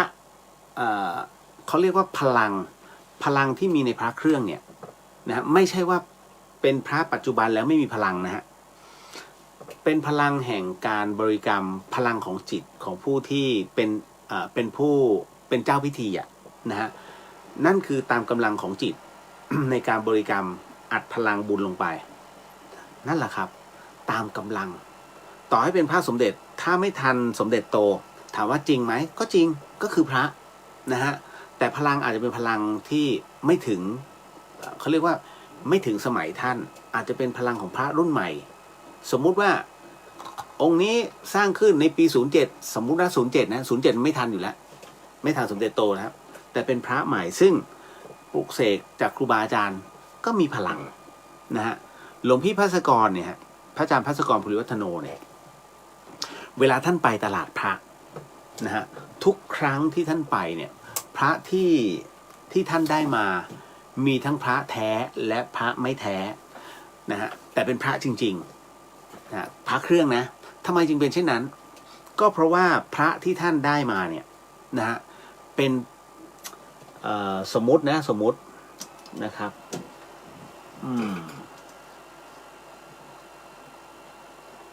เดี๋ยวก่อนอันนี้ดีกว่าง่ายๆนี่เลยอันนี้แหละที่หลวงพี่มอบให้อันนี้ไม่ใช่เป็น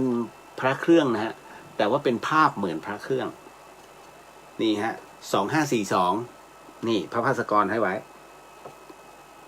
ยังอยู่นี่ฮะถามว่าอย่างเงี้ยมีพลังไหมนี่ข้างในมีคาถามหาจินดามณีนะฮะอันเนี้ยถ้าเอาจริงๆนะฮะถ้าเรามีศรัทธาแล้วอาราธนาพลังมาเต็มนะครับต่อให้เป็นภาพเหมือนเนี่ยนะครับเราจ้องไปอย่างเงี้ยพลังมาเต็มนี่แหละครับเพราะฉะนั้นไม่ใช่ว่าพระใหม่จะไม่มีพลังหรือว่าพระกระดาษจะไม่มีพลังมีฮะเพียงแต่ว่าเราต้องรู้วิธีการนิดหนึ่งหลายๆครั้งหลายๆคนบอกพระเก๊ถ้าเขาบอกว่าพระเก๊หมายถึงว่าไอเนี่ยเล่นพระหมายถึงว่าขายพระแต่ถ้าคนที่เราใช้พระพุทธรูปมาเป็นพุทธบูชานะฮะให้มาเป็นพุทธานุสตินะฮะทุกๆครั้งไปนะฮะอันเนี้ยพระแบบไหนที่เราได้รับมาเนี่ยมีพลังหมดหลวงพี่ภัสกรไปแต่ละท่านจะรู้เลยว่าอันนี้ของแท้มันมีพลังอยู่แล้วของหลวงปู่หลวงตาแต่อันใหม่ที่เอามาเนี่ยเหมือนกันเนี่ยท่านก็เอามาเพราะมันมีพลังนะฮะแต่จะบอกว่าพลังอะไรแล้วแต่จับอันนี้พุทธคุณนะฮะพอจับออกมาเสร็จปุ๊บเนี่ยอันนี้เป็นมหาโชคมหาลาภอันนี้นี่เลยมหาอุดเลยหลวงพี่ใช้ได้เลยนี่มหาอุดกับพุทธคุณต่างๆเลยเนี่ยค้าขายก็ดีเห็นไหมฮะมันแล้วแต่ว่าพลังแต่ละรูปที่อัดลงไปเนี่ยใครอย่างสมเด็จโตเนี่ยรูปเดียวพลังท่านเยอะพลังโขลโตเยอะมากนะฮะเพราะฉะนั้นบางทีแค่เป่าเพี้ยงเนี่ยไม่ต้องบริกรรมเนี่ยพลังมาเต็มเหมือนหลวงปู่แย้มวัดสามงามแต่หลวงปู่แย้มท่านมรณภาพไปแล้วนะที่ผมไปดูหลวงปู่ที่เคยปรามาสจะมีเหลือพลัง โดนเข้าไปปักตึ้งกลางกระบาลขนลุกฟืบ3 วัน ถึงได้รู้นั่นนะฮะคือผมเป็นคนที่ขี้สงสัยไงแล้วบางทีมันผิดจังหวะในการสงสัยปากพาจน นี่แหละ นั่นนะคือเรื่องราวว่าทำไมเวลาเอาพระไปคล้องแล้ว มันไม่ออก มันมีเหตุปัจจัยไงคุณ อันนี้เข้าใจนะฮะที่ผมเล่าให้ฟังเพราะฉะนั้นใครก็ตามที่ดื่มเมลัยนะฮะอันนี้ถอดก่อนไม่ได้พี่เลี่ยมทองทั้งนั้นเลยเก็บให้มันดีสินะฮะจะเก็บยังไงก็แล้วแต่อย่ายกแก้วเหล้าข้ามหัวหรืออย่าไปพูดเรื่องราวกาเมทั้งหลายนะฮะผ่านในขณะที่คล้องคลอยังไงก็เสื่อมนะครับเพราะฉะนั้นเนี่ยศีลเนี่ยที่หลวงพี่ท่านเน้นทุกอย่างมันจึงครอบหมดทำไมคนจึงถูกผีเข้าทำไมคนจึงโดนของเพราะว่าอันที่หนึ่งประเภทเนี้ยบุคคลประเภทที่โดนของหรือว่าผีเข้าเขาเรียกว่าบุญสัมพันธ์ดันทะลึ่งไปสัมพันธ์นะฮะแล้วเป็นกรรมร่วมกันกับผู้ที่เขาทำใส่หรือเป็นจังหวะนะตรงนั้นช่วงเวลานั้นที่เขาทำลมเพลลมพัดแล้วมันเข้าพอดีจำได้ไหมฮะที่เขาบอกเวลากลางคืนอะไรมาอย่าไปทักอุ้ยเสียงนกตอนนี้มีด้วยเหรอวะนกพิราบเรียบร้อยฮะเจอเข้าไปตะปูอย่าไปทักนะเรื่องเสียงนกนะอันนี้เขาเรียกปล่อยตะปูลอยลมนะฮะเล่าสู่กันฟังเป็นนิยายใช้วิจารณญาณในการรับฟังเพราะผมจะไม่เน้นให้เชื่อแต่ว่าให้รู้ว่าศาสตร์ประเภทนี้นะฮะคำว่าศาสตร์ในที่นี้ไม่จำเป็นจะต้องเป็นวิชาที่มีอยู่ในมหาวิทยาลัยจนปัจจุบันนะฮะมันเป็นวิชาโบราณที่เขาสืบต่อกันมาไม่งั้นคุณก็จะไม่มีภูมิความรู้แบบนี้นะฮะไม่มีเอามาเอื้อนเอ่ยให้นักวิชาการทั้งหลายมาตีกันโอ้ยเรื่องไม่จริงหรอกเพราะมันมีชื่อมาก่อนไงนะฮะเขาเรียกสวมรูปสวมรอยอย่างเงี้ยฮะหรือว่าเป็นประเภทมหาเสน่ห์นะฮะมนตรามหาเสน่ห์ในเรื่องของคงกระพันชาตรีคำพวกเนี้ยเขาไม่ได้แต่งขึ้นแต่มันเป็นวิชาซึ่งมันเคยเกิดขึ้นและมันมีอยู่เพียงแต่ว่าตอนนี้มันขลังเหมือนก่อนหรือเปล่าหรือว่ามันถูกบิดด้วยพระคาถาไปแล้วนะฮะอย่างง่ายๆถ้าอย่างพราหมณ์เนี่ยที่ทำพิธีที่ศาลปู่อือลือผมเนี่ยฟังคำในเรื่องของเขาพูดกล่าวองค์การเนี่ยได้นะฮะจึงรู้ว่าอ๋ออันนี้เขากล่าวผิดเป็นองค์การของพระสงฆ์ไม่ใช่องค์การของพราหมณ์แต่อันนี้หมายถึงว่าแต่ภาพรวมในการอธิษฐานเนี่ยใช่รับได้นะฮะเราก็เลยถือว่าโอเคอันนี้น่าจะมีพลังนี่นะฮะพอเวลาเขาอ่านทีละคำเนี่ยแน่นอนฮะคนที่บวชเรียนนะฮะเขาจะรู้เนี่ยฮะอันนี้ก็เลยเป็นอะไรที่เราก็จะเก็บไว้ในใจนี่เดี๋ยวก่อนไปเข้าในเรื่องของทำไมคนถึงชอบไปถ้ำนาคีนาคากันนะฮะเดี๋ยวแป๊บหนึ่งนะฮะก็เลยบอกไว้ก่อนนะฮะว่าสิ่งที่หลายๆท่านควรจะปฏิบัติเนี่ยนะฮะก็คือในเรื่องของศีลเพราะคนที่พร่องศีลคือเปิดจุดช่องโหว่เกิดขึ้นนะฮะให้กับตัวเราไม่รู้หรอกว่าเมื่อไหร่ตัวกรรมนะมันพอดีกับชีวิตของเราเพราะฉะนั้นสมทานศีลไว้ทุกวันดีที่สุดถ้ารู้ว่าเมื่อไหร่ศีลขาดอุ้ยตายแล้วตบยุงตายเอาใหม่นะพุทโธธัมโมสังโฆศีลข้อ 1ไม่ฆ่าสัตว์ต่อได้แล้วฮะนะฮะต่อศีลได้ต่อชีวิตยุงได้ป่ะแบนตรงนี้ไปต่อมันไงถูกไหมเพราะฉะนั้นศีลขาดต่อศีลได้แต่ถ้าเมื่อเหตุการณ์อะไรขึ้นมันเกิดอะไรขึ้นมาเนี่ยฮะมันก็อาจจะช่วยบรรเทาเบาบางลงได้นะเพราะฉะนั้นถ้าเราไม่พ้องศีลอะไรก็ทำไม่ได้ของที่เขาปล่อยมาเขาถึงได้บอกว่าศีลครบหรือยังถ้าศีลครบเนี่ยเดี๋ยวมันจะจางไปเองนะเพราะฉะนั้นคนที่คิดว่าตัวเองถูกเขาทำของใส่วิธีแก้ก็คือคุณเขาเรียกว่าถือศีล 8ซะนะฮะสมทานศีล 8เลยขึ้นเลยฮะอุกาสาเลยนะฮะเพราะฉะนั้นพอถึงปฏิบัติตรงนี้สัก7 วันของเนี่ยมันจะต้องสลายไปเองนะฮะแล้วเมื่อถอยศีลเนี่ยก็กล่าวศีล 5พอกล่าวศีล 5เสร็จปุ๊บเนี่ยยังไงก็ทำอะไรเราไม่ได้นะฮะให้ทำอย่างเงี้ยตลอด ทุกครั้งไปนั่นคือเมื่อไหร่ก็ตามที่คุณรู้สึกแปลกๆกับตัวเองคิดว่าโดนของแล้วรีบปฏิบัติศีล 8เลยฮะเพื่อละลายของไปซะทำได้ทุกครั้งมันก็จะหลุดทุกครั้งเพราะศีล 8นะฮะมันค่อนข้างจะเข้มหน่อยนะฮะแล้วมันเป็นพลังที่เหมือนเกาะแก้วอ่ะเหมือนเป็นบ้านบาเรียนะฮะเพื่อไม่ให้อะไรเข้ามาเข้าไอ้ที่มีอยู่ก็จะสลายไปไอ้ที่มาใหม่มันจะสะท้อนออกนะฮะเอาไว้เป็นเกร็ดความรู้พอตรงนี้นะครับครูบาอาจารย์ช่วยได้ไหมบางเรื่องช่วยได้แต่ตนเป็นที่พึ่งแห่งตนก่อนเนาะนะฮะเราไม่รู้หรอกว่าไม่มีใครรู้เกินกว่าเราแม้กระทั่งหมอมันเค็มยังไงไหนลองว่ามาสิอ๋อมันเค็มปลาแรบยังไงอะมันขมยังไงก็มันขมอะมันขมแบบไหนตอบไม่ได้แต่มันขมไงเห็นไหมฮะแต่เรารู้ว่ามันขมแบบไหนขมแบบเหม็นขมแบบเฮ้ยขมเหมือนยาลมขมเหมือนยาเขียวอะไรอย่างนี้เป็นต้นแต่คนอื่นรับรู้ไม่ได้แค่นั้นฮะเพราะนั้นถึงได้บอกว่าอย่าพร่องศีลเรามีศีลมาจบนะอะไรก็ทำเราไม่ได้นี่แหละครับต่อมาอีกในเรื่องหนึ่งเดี๋ยวนะฮะแป๊บหนึ่งน้องแหม่มบอกร่วมทิปเลยเหรอคะ ขอร่วมบุญดีกว่านะคุณนัทที่นี่สวัสดีค่ะคุณเลียวคุณชลิตาสวัสดีค่ะแป๊บหนึ่งเมื่อกี้แป๊บคุณธงชัยบอกว่าเช็คพลังเบื้องต้นรู้สึกอย่างไรหรือครับพี่ผมเคยมีพระลูกศิษย์หลวงปู่แย้มวัดสามง่ามแต่หลวงปู่แย้มเมตตาเสกให้ลูกศิษย์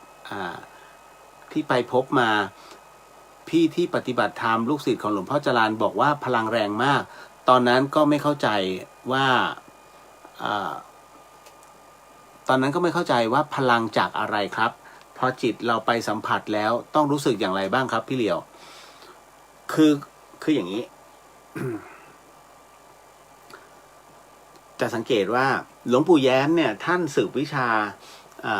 ในเรื่องของการปลุกเสกกุมารนะฮะจากหลวงพ่อเต๋คนที่จะฝึกวิชาตรงนี้ได้ตอนนี้ไม่มีแล้วนะก็น่าเสียดายนะคนที่จะปลุกเสกตรงนี้ได้เนี่ย1 ปีอาบน้ำหนเดียว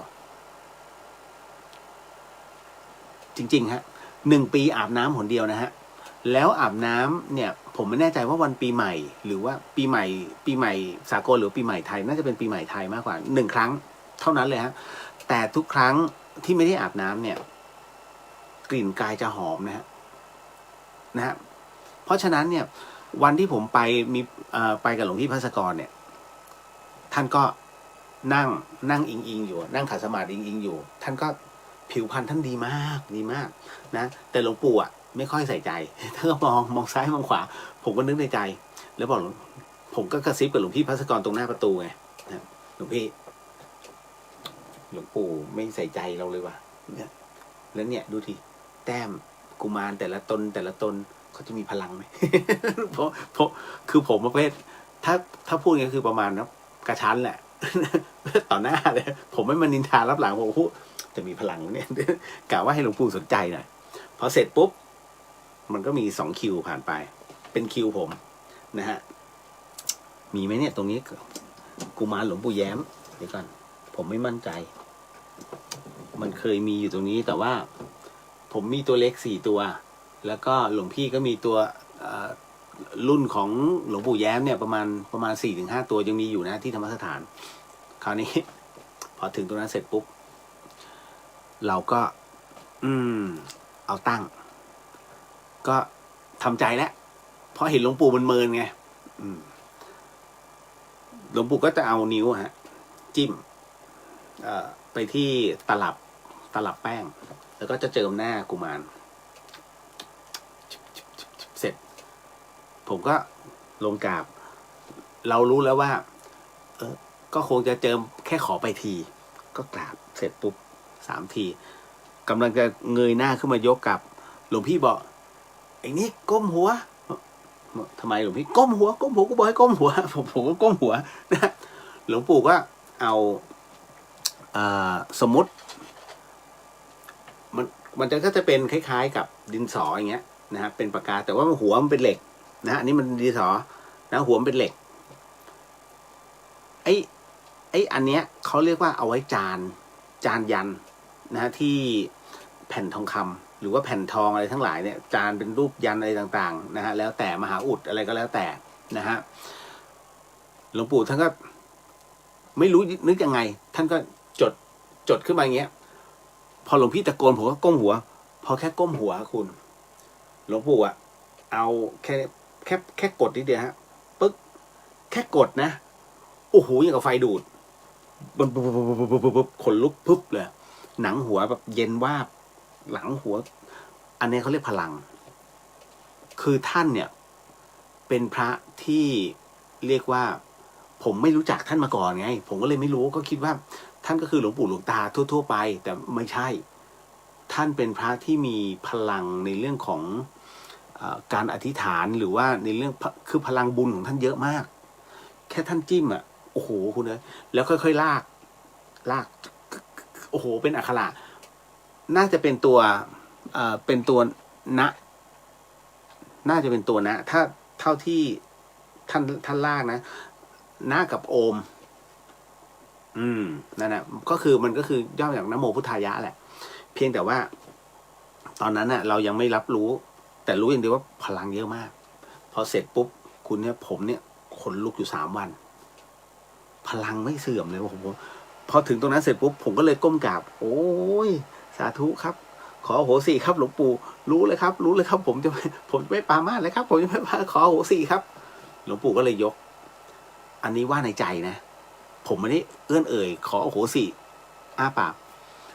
ท่านรับรู้ถึงกระบวนการคิดของเรานั่นก็คือหมายถึงว่าท่านมีอภิญญา6ฮะโอ้โหสุดยอดเป็นครั้งแรกในชีวิตที่ผมเจอพระที่ฤทธิ์ท่านเต็มขนาดนี้นี่แหละอันนี้คือรับรู้ได้ถึงพลังนะของครูบาอาจารย์นะอย่างสมมุติถ้าคุณจะอยากรู้ว่าเราจะรับรู้ได้ยังไงว่าครูบาอาจารย์แต่ละรูปนั้นที่เราไปกราบท่านเนี่ยพลังท่านมีไหมหรือว่าอะไรก็ตามบางรูปเห็นพูดนะฮะอย่างพระอาจารย์กเชนเนี่ยท่านเป็นพระนักเทศถูกไหมฮะท่านไม่ใช่พระที่จะต้องมานั่งพระเวทแต่พระอาจารย์กเชน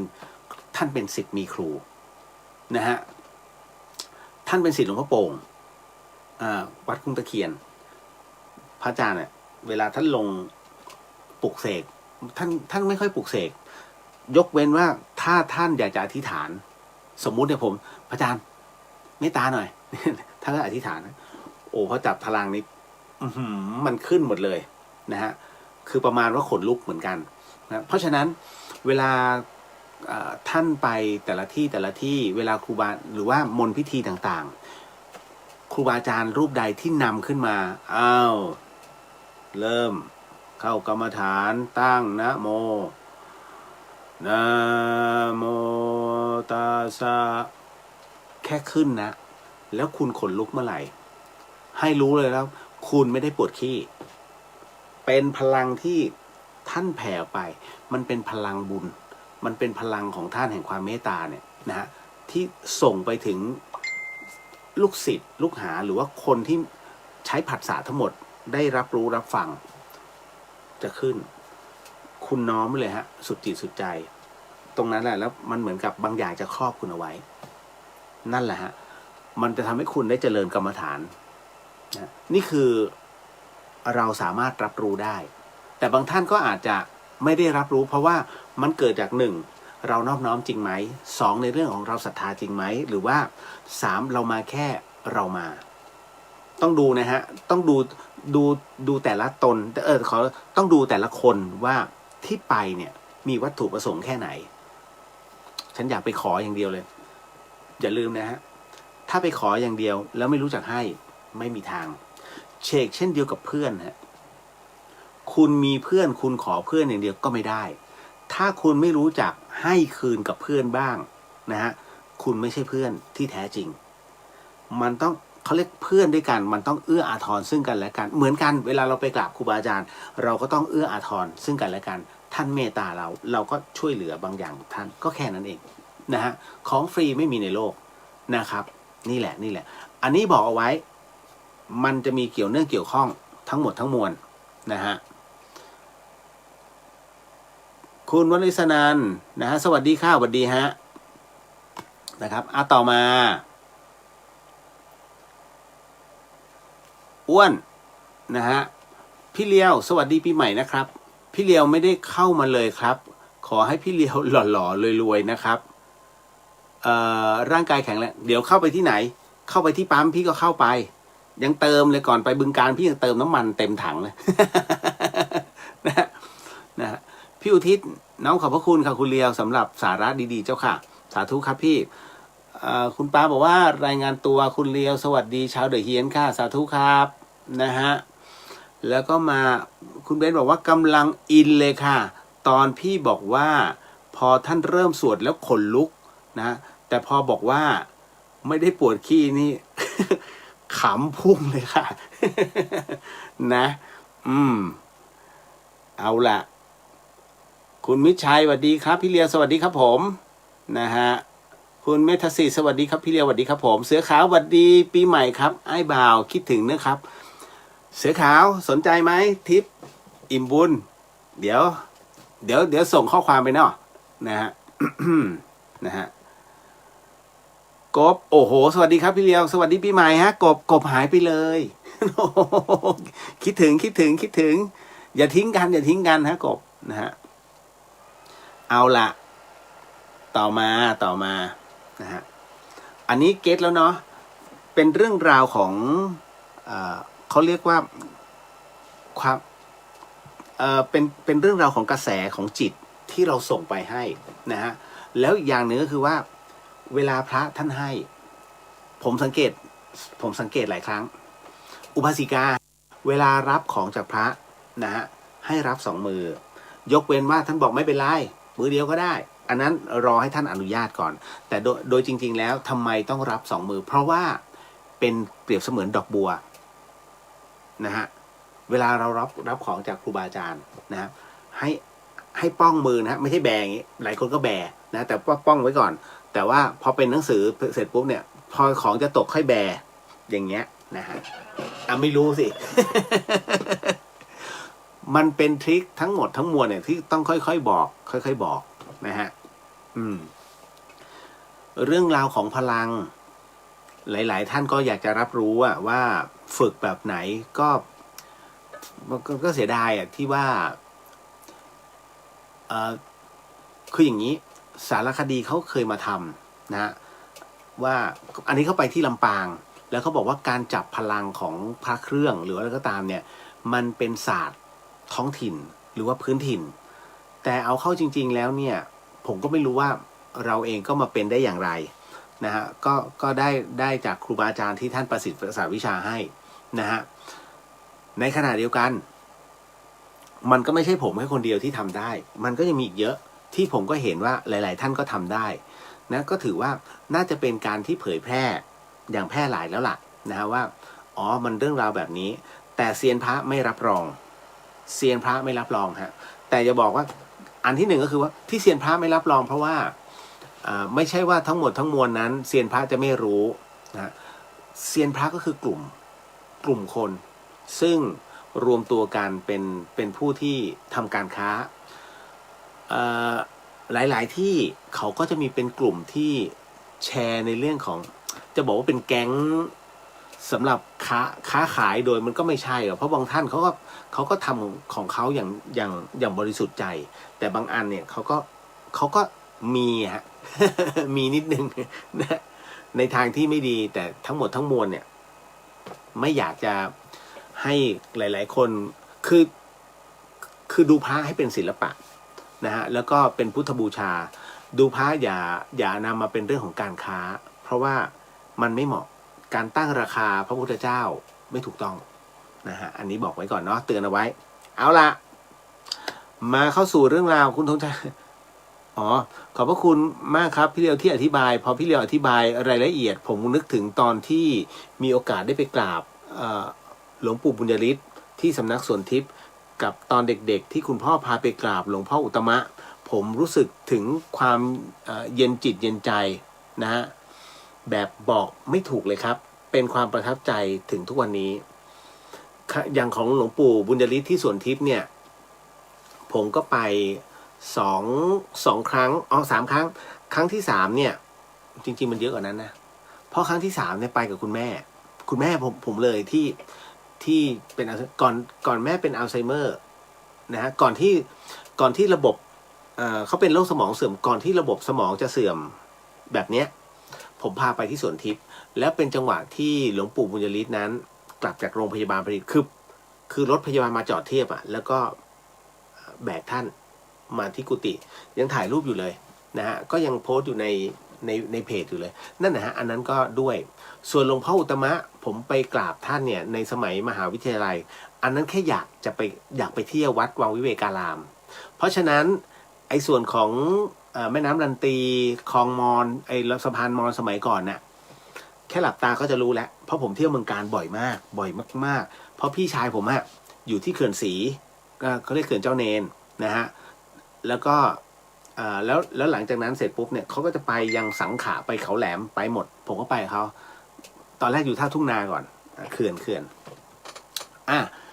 พอถึงตรงนั้นเสร็จปุ๊บพอไปหาหลวงพ่ออุตตมะเนี่ยท่านเมตตามากผมไปหาหลวงพ่ออุตตมะ3 ครั้งเจอ2ไม่เจอ1นะฮะตอนนั้นเพิ่งจะสร้างสำนักอยู่ที่พุทธมณฑลใหม่ๆแถวสาย5นะอันนั้นเพิ่งสร้างใหม่ๆเลยนะฮะแล้วก็ไปกราบท่านที่วิเวการามเนี่ย2 ครั้ง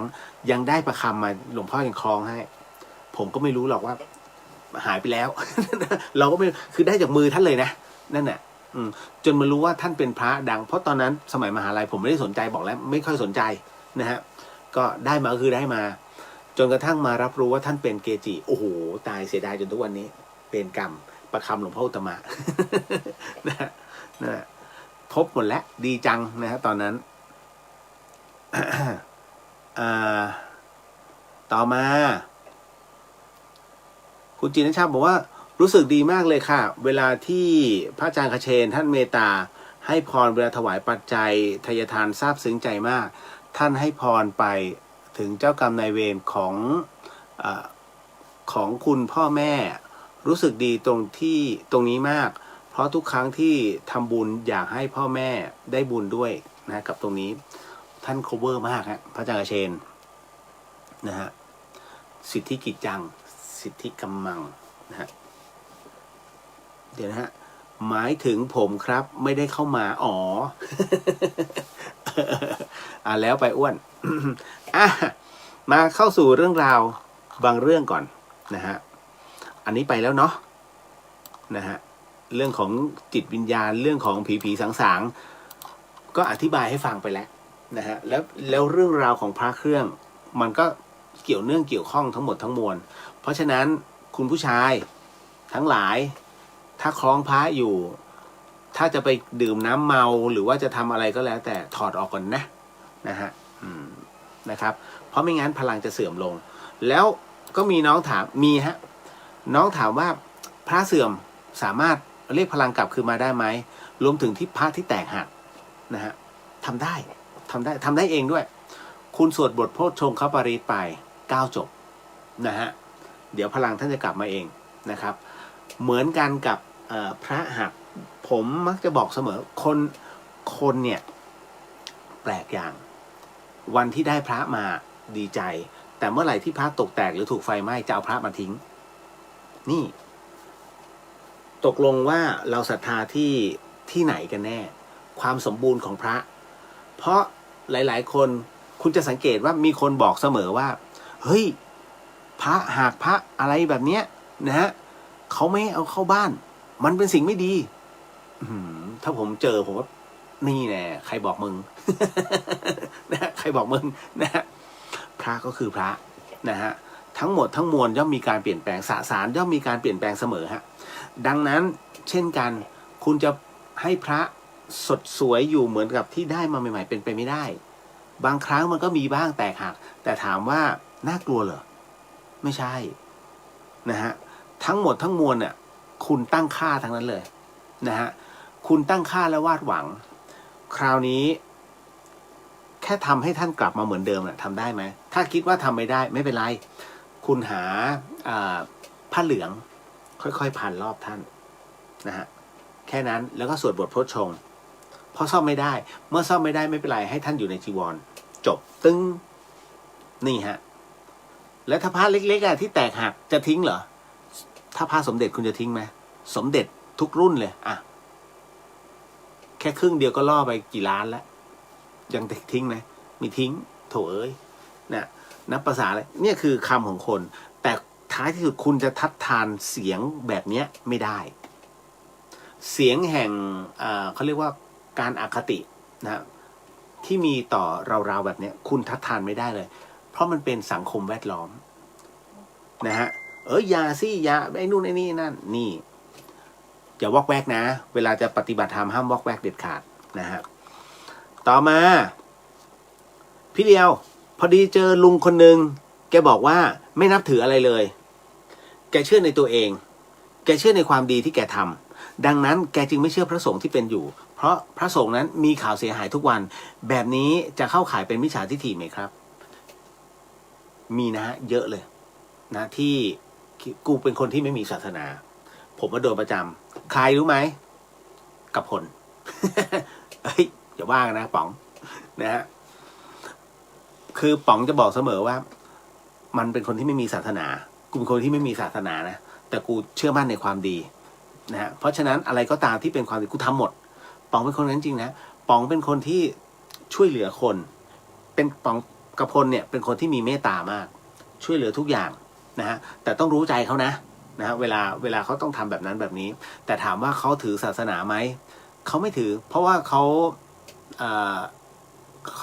อยู่โรงเรียนคริสต์มาตลอดนะฮะแต่เมื่อมาทำงานเนี่ยนะเขาก็คุกคลีกับพุทธด้วยนะสุดท้ายแล้วเขาเป็นกลางๆเขาได้ทุกที่นะฮะวันที่มาเชียงใหม่นะฮะป๋องเองก็โมทนาข้าวของนะพอสมควรบริจาคโรงอ่ะพระอาจารย์ก็มอบนี่นู่นนั่นให้ผมก็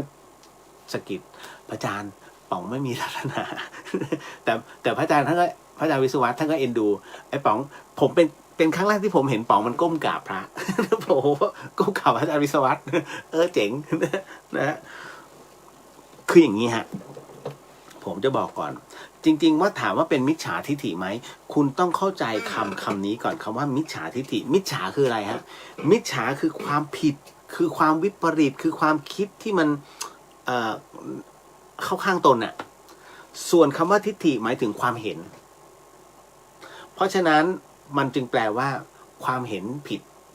มิจฉาทิฏฐิแปลว่าความเห็นผิดนะฮะแต่ถามว่านะตรงเนี้ยลุงคนนี้แกเห็นผิดไหมก็แกเห็นข่าวอ่ะแกไม่ใช่แกเข้าใจแบบนั้นคือเป็นมิจฉาทิฏฐินี่นะอันเนี้ยมิจฉาทิฏฐิตรงนี้ต้องเข้าใจนะฮะเข้าใจว่าคนคิดแบบเนี้ยแล้วมันจะมีอะไรที่ตามมาก็คือทำให้เสื่อมลงเสื่อมในที่นี้หมายถึงว่าสิ่งที่แกคิดหมายถึงว่าต้องทำลายด้วยเอ้ยเราไม่นับถือหรอกพระสงฆ์อะแล้วใส่ร้ายเลยพูดอะไรก็ได้ว่าโอ้ยพระมันงี้นี่นู่นนั่นทำนี้คือเป็นการใส่ร้ายและทำให้คือบิดเบือนทั้งหมดทั้งมวล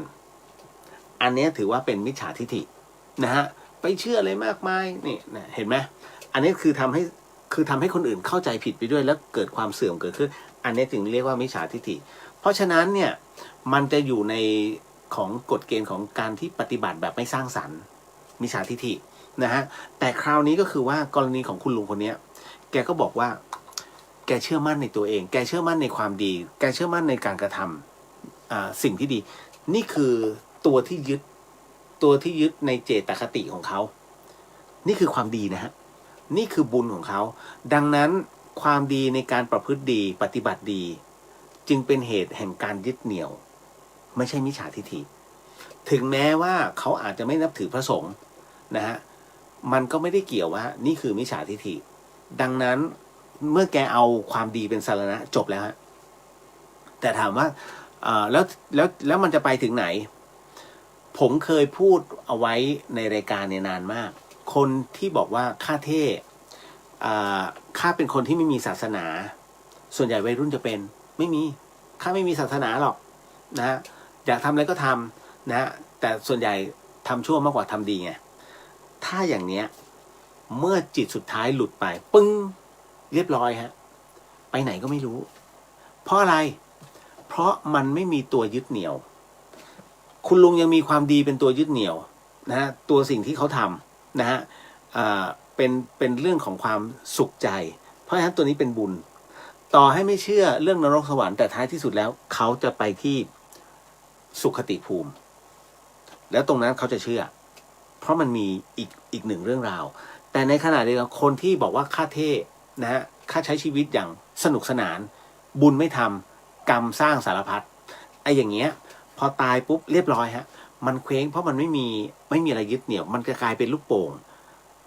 คนเหล่านี้จะกลายเป็นสัมภเวสีทันทีฮะไปเรื่อยๆไปเรื่อยๆจะไปอยู่ตรงไหนล่ะแล้วแต่เลยนะฮะตายมุมไหนอยู่มุมนั้นนะฮะไปเจอพักพวกปุ๊บมันก็ชวนไปตรงนั้นตรงนี้เสร็จปุ๊บไปเป็นผีเล่ร่อนกันต่อไปนะฮะรอเขาทำบุญข้างถนนนี่เพราะฉะนั้นเรื่องราวตัวนี้ต้องแยกให้ออกว่าเขามีอะไรเป็นสารณะด้วยนะครับอันนี้เก็ตเนาะนะฮะแกมีความคิดของแกแต่วันหนึ่งถ้าบุญมันถึงพร้อมแกจะเข้าใจตรงนี้นะเพราะมันมีหลายคน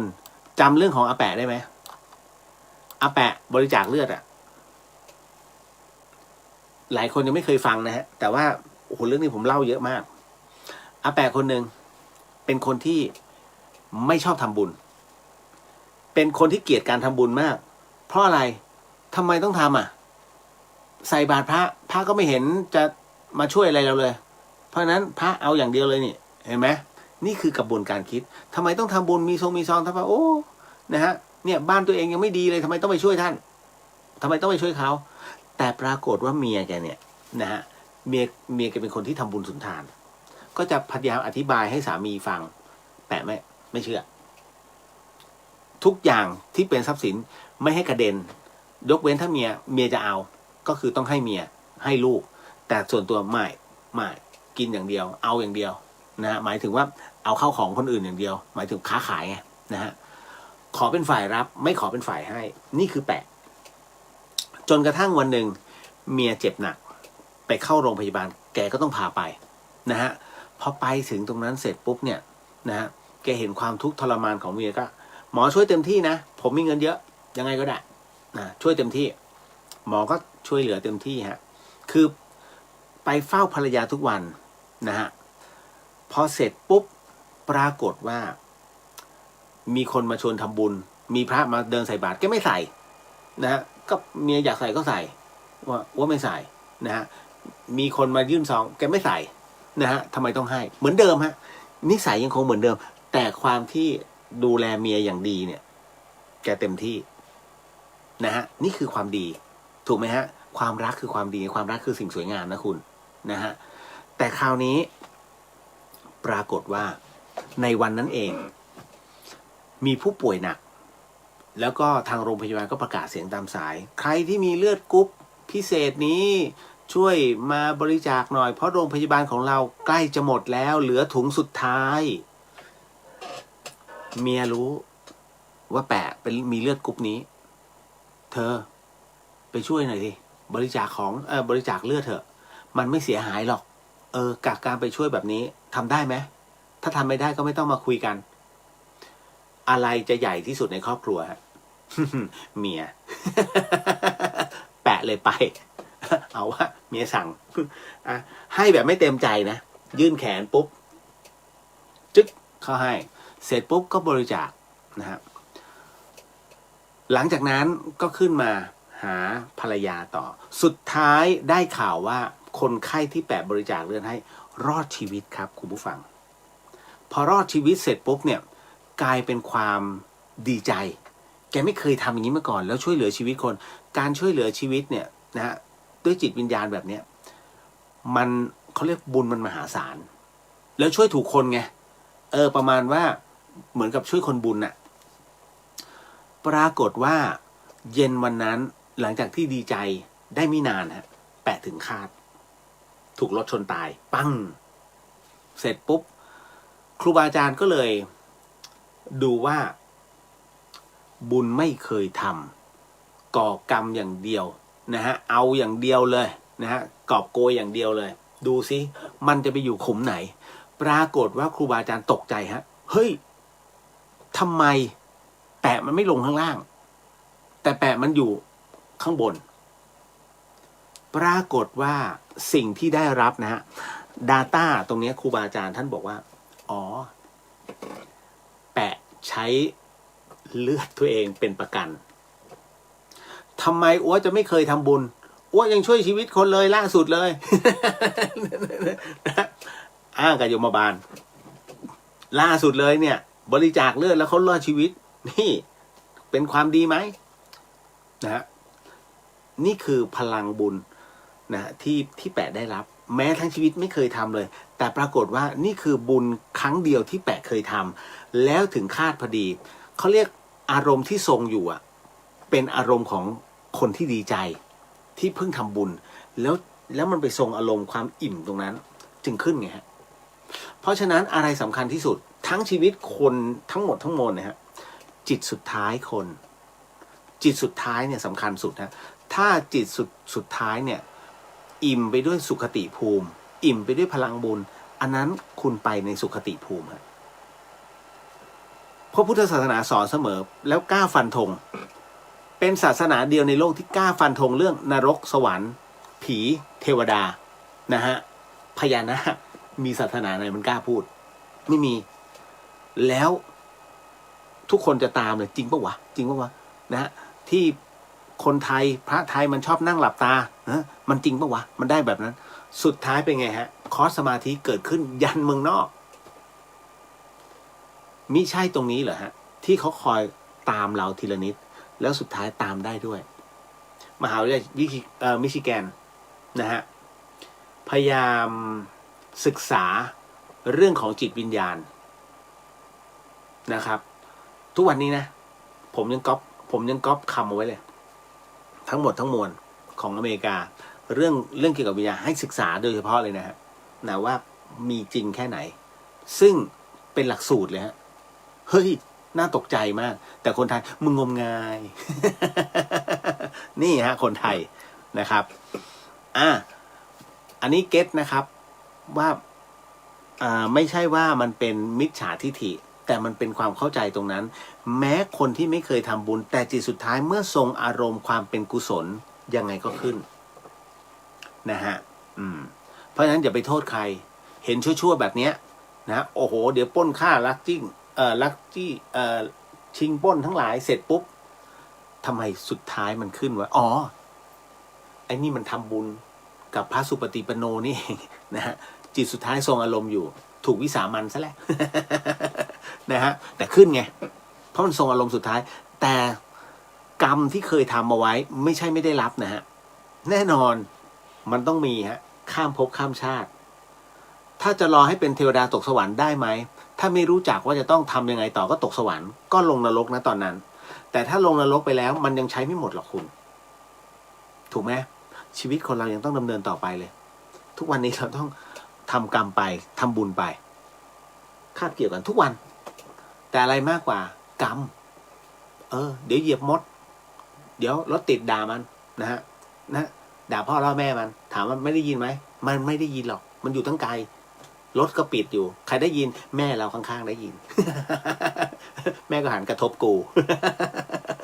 นะ ต่อมาเดี๋ยวนะอยากทราบว่าในอดีตเคยมีพระถูกกลั่นแกล้งจากชาวบ้านแล้วต้องออกไปจากวัดมีบ้างไหมครับแล้วสุดท้ายกรรมเหล่านั้นตามชาวบ้านไหมครับถ้ากรณีพระสุปฏิปันโนไม่เคยแต่ว่าถ้าเป็นพระทั่วๆไปที่เป็นข่าวนะก็ไม่มีอะไรฮะก็ไม่ได้เกิดผลอะไรแต่ถ้าเป็นพระสุปฏิปันโนมีฮะครั้งหนึ่งนะครับมีอดีตสังฆราชานะฮะของไทยนะครับเรียกว่าสังฆราชานะหมายถึงว่าเจ้าคณะไม่ใช่สังฆราชนะเหมือนเป็นเจ้าคณะซึ่งเป็นพระปฏิบัติดีปฏิบัติชอบแต่เหมือนกับว่าด้วยความเคร่งของท่านจึงเป็นที่ไม่ถูกใจกับผู้ที่จะมาแสวงประโยชน์ไม้ที่อยู่ในบริเวณวัดนั้นไม่ใช่หมายถึงหลวงพ่อประจักษ์ด้วยไม่ใช่คนละรูปกันอันนี้ย้อนกลับไปนานมาก ในขณะเดียวกันนะฮะท่านเองก็เป็นพระที่ตรงไปตรงมานะฮะก็เลยเกิดขบวนการใส่ร้ายจัดฉากนะฮะว่าพระรูปนี้สั่งโค่นไม้จึงกลายเป็นไม้เถื่อนนะฮะซึ่งตอนนั้นเนี่ยกฎหมายมัน cover ทั้งหมดเลยถ้าตัดไม้ต้องอย่างธรรมสถานเนี่ยมีต้นสักอยู่ถ้าเมื่อก่อนตัดปุ๊บเนี่ยจะต้องแจ้งเจ้าหน้าที่ว่ากำลังจะตัดต้นสักนะแต่ตอนนี้ไม่จำเป็นที่ใครที่มันหมายถึงว่าตัดได้ไม่ผิดกฎหมายนี่ฮะเมื่อก่อนถ้าปลูกสักทองกันเรื่องใหญ่ที่รณรงค์ปลูกต้นสักทองกันเถอะมีคุณเวลาจะตัดแต่ละต้นเนี่ยต้องมาทำทะเบียนกันเนี่ยโอ้โหปวดหัวนะฮะแต่ปัจจุบันไม่ถ้าที่ใครก็ที่มันสามารถตัดได้เลยนะฮะแต่คราวนี้ก็คือว่าหลวงพ่อรูปนี้ถูกกลั่นแกล้งจัดฉากครับเป็นการตัดไม้เถื่อนเจ้าหน้าที่เขาก็มาเสร็จปุ๊บซึ่งคนในพื้นที่รู้อยู่แล้วหลวงพ่อไม่ทำเช่นนั้นแต่ในทุนเนี่ยอาเซียทั้งหลายเนี่ยมาเพื่ออยากได้ไม้เพราะเป็นไม้มีค่าเมื่อก่อนนี้ไม้เบญจพรรณของเรามันจะมีสักพยุงแดงเต็งลังถูกไหมฮะไม้เบญจพรรณเบญจก็คือ5ไม้5ชนิดก็ปรากฏว่าหลังจากที่ตำรวจมาเสร็จปุ๊บนะฮะตำรวจก็รับตอนนั้นเนี่ยเจ้าหน้าที่บางนายก็เป็นไปกับอาเซียด้วยนะฮะก็เลยขอถอดจีวรท่านก็บอกท่านตอนแรกจะจับท่านศึกท่านไม่ยอมท่านไม่ศึกนะฮะก็เลยขอถอดจีวรให้ห่มขาวพระถ้าไม่กล่าวคำศึกไม่ถือว่าขาดนะฮะไม่ถือว่าขาดจากการเป็นสมณะเพียงแต่ว่าเปลี่ยนรูปแบบในการห่มขาวเท่านั้นเองนะฮะอย่างพอเสร็จปุ๊บกรณีตรงนี้ท่านก็ไม่ได้ว่าอะไรในเมื่อบอกให้เราถอดเราก็ถอดท่านก็ถอดจีวรออกคุณหลังจากนั้นประมาณไม่เกิน7 วันฮะเจ้าหน้าที่ที่เข้าไปจับกลุ่มแล้วก็บังคับให้ท่านถอดจีวรค่อยๆทยอยตายทีละคนแล้วตายโหงด้วยนะถูกรถชนบ้างนะฮะถูกอะไรต่อมีอะไรบ้างก็เสียชีวิตไปนะแม้กระทั่งอาเซียเองก็ตายคือทั้งหมดที่กลั่นแกล้งท่านตายหมดจนกระทั่งความมารู้ทีหลังเหตุการณ์ผ่านไปประมาณสัก 4-5 เดือนนะฮะจึงมีคำสั่งให้ท่านนั้นกลับมาคล้องจีวรได้เหมือนเดิมยังคงสมณะเดิมนะฮะแล้วท่านก็ไม่วุ่นวายกับใครเลยก็คือสั่งห้ามทั้งหมดทั้งมวลท่านไม่เรียกว่าก็โปรดญาติโยมเป็นบางครั้งนะฮะแต่ว่าท้ายที่สุดแล้วจะไม่วุ่นวายอะไรทั้งนั้นเจ้าหน้าที่มาท่านไม่รับเลยไม่รับนิมนต์เจ้าหน้าที่นี่ฮะท่านไม่ได้ประท้วงนะแต่ท่านตัดปัญหาแค่นั้นแหละนะคือพระสุปฏิปันโนส่วนใหญ่ท่านต้องการแสวงหาความสงบเพื่อหวังนิพพานนะ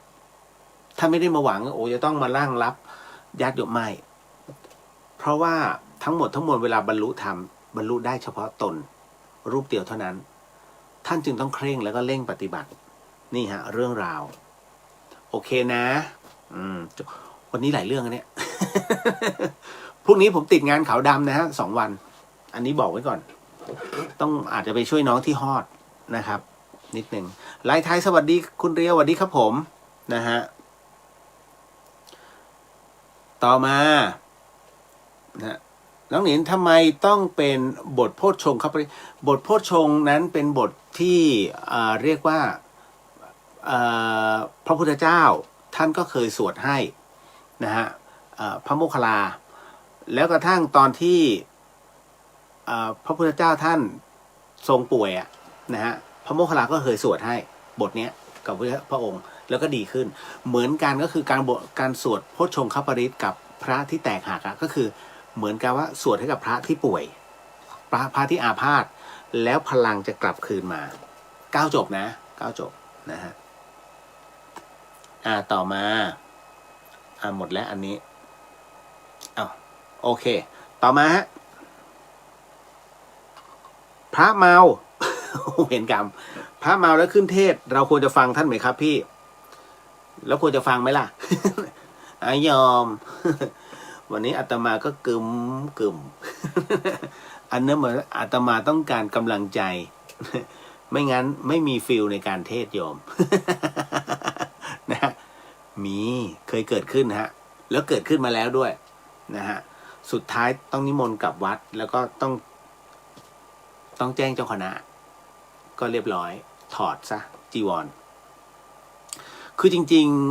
ๆกฎของการปราชิกเนี่ยเมาเนี่ยไม่มีแต่ด้วยว่าความเรียบร้อยนะแห่งคณะสงฆ์ถ้าชอบที่จะดื่มสุราสึกเถอะนะฮะแต่ถ้าถามว่ากลับมาสึกใหม่ได้ไหมตาลยอดด้วนไหมถือว่าไม่ฮะไม่ขวางนิพพานเพราะว่าถ้ากลับมาบวชใหม่เนี่ยอันนั้นหมายถึงว่าจะต้องมีสำนึกในเรื่องของการเฟ้นปฏิบัติจริงๆไม่ใช่บวชมาแล้วก็มาหาประโยชน์คือพระที่ยังคงหาประโยชน์กับพระศาสนาอยู่มันจะมีเปรตประเภทหนึ่งซึ่งเยอะมากนะฮะในไตรภูมิที่กล่าวไว้เลยผมไม่ได้มาเต้าเองนะเป็นเรื่องราวที่ไตรภูมิท่านกล่าวไว้นะฮะมันก็เลยทำให้ก็คือที่จีวรลุกเป็นไฟอ่ะแล้วผมเคยเล่าเรื่องนี้ในรายการโผนานมากแต่จำพอพูดไปเนี่ยเรื่องแต่ละเรื่องมันก็จะเข้ามาเป็นเรื่องราวหลอนๆเสมอนะฮะเดี๋ยวไว้ค่อยๆเล่าแล้วกันนะฮะพระเมาควรจะขึ้นเทศไหมท่านยังพูดไม่รู้เรื่องแล้วคุณจะฟังไหมล่ะนะคือการเทศอะไรก็ตามเนี่ยเทศเพื่อให้โยมนั้นได้ฟังแล้วก็รู้ซึ้งถึงบทพระธรรมอันนี้ท่านไม่เคารพในพระธรรมขององค์พระสัมมาสัมพุทธเจ้าเพราะต้องถือตัวไตรด้วยนะฮะในส่วนของที่จะต้องเทศนะในส่วนของการเทศนะฮะไม่เหมาะสมนะฮะไม่เหมาะสม อันนี้คำตอบมันมีอยู่น้องยังสงสัยเลยถ้าน้องสงสัยไม่ต้องฮะจริงๆอะไรที่มันเป็นตัวเนี้ยนิวรณ์จบเลยฮะ คุณไม่ต้องฟังนะเพราะว่าออกจากปากไปก็ไม่มีใครเชื่อนะฮะเหมือนกับเป็นการดูถูกพระธรรมด้วยไม่เหมาะนะครับ ตรงนี้น้องถามมาว่าพี่เลียวถ้าจะถอยรถใหม่ควรจะออกรถวันไหนครับผมเกิดวันอาทิตย์ครับ ถอนหายใจครับพี่ไม่ใช่หมอดูนะฮะไม่ดูนะเอาง่ายๆ คืออย่างนี้เรื่องแบบนี้ผมยกตัวอย่างเรื่องนึงนะที่หลวงปู่ผางท่านเคยสอนโยมคนหนึ่งเอาไว้คือหลวงปู่สอนไว้ดีมากอย่าไปเชื่อไม่ให้เชื่อเรื่องเลิกยามเลยพวกนี้เลยแม้แต่ในปัจจุบันนี้การถือเลิกอะไรต่างๆนั้นที่เป็นเรื่องสำคัญนะฮะเป็นเรื่องของการประกอบธุรกิจหรือว่าขึ้นบ้านใหม่หรืออะไรหลายๆอย่างเนี่ยมันต้องมีเลิกแบบโอกาประเภทอะไรนะวันลอยวันจมเนี่ยเป็นวันไม่ดีนะเป็นวันอุบาทโลกาวินาศจะมีใช่ไหมแต่ในขณะเดียวกันเขาก็จะคุยกันว่าเราควรจะไปเราควรจะทำแบบนี้ที่วันธงชัยวันอาทิตย์บดีหรือว่าวันฟูอันนี้มันจะเป็นมงคลนี่ถูกไหมแล้วคราวนี้ฮะคุณผู้ฟังมันก็มีครั้งหนึ่งคุณผู้หญิงท่านหนึ่งเนี่ยก็มากราบหลวงปู่แล้วก็บอกกับหลวงปู่ว่าเนี่ยอีฉันจะเปิดร้านเพื่อประกอบธุรกิจการค้านะเจ้าคะนะฮะคุณผู้หญิงคนนี้ก็เลยถามหลวงปู่ผางนะ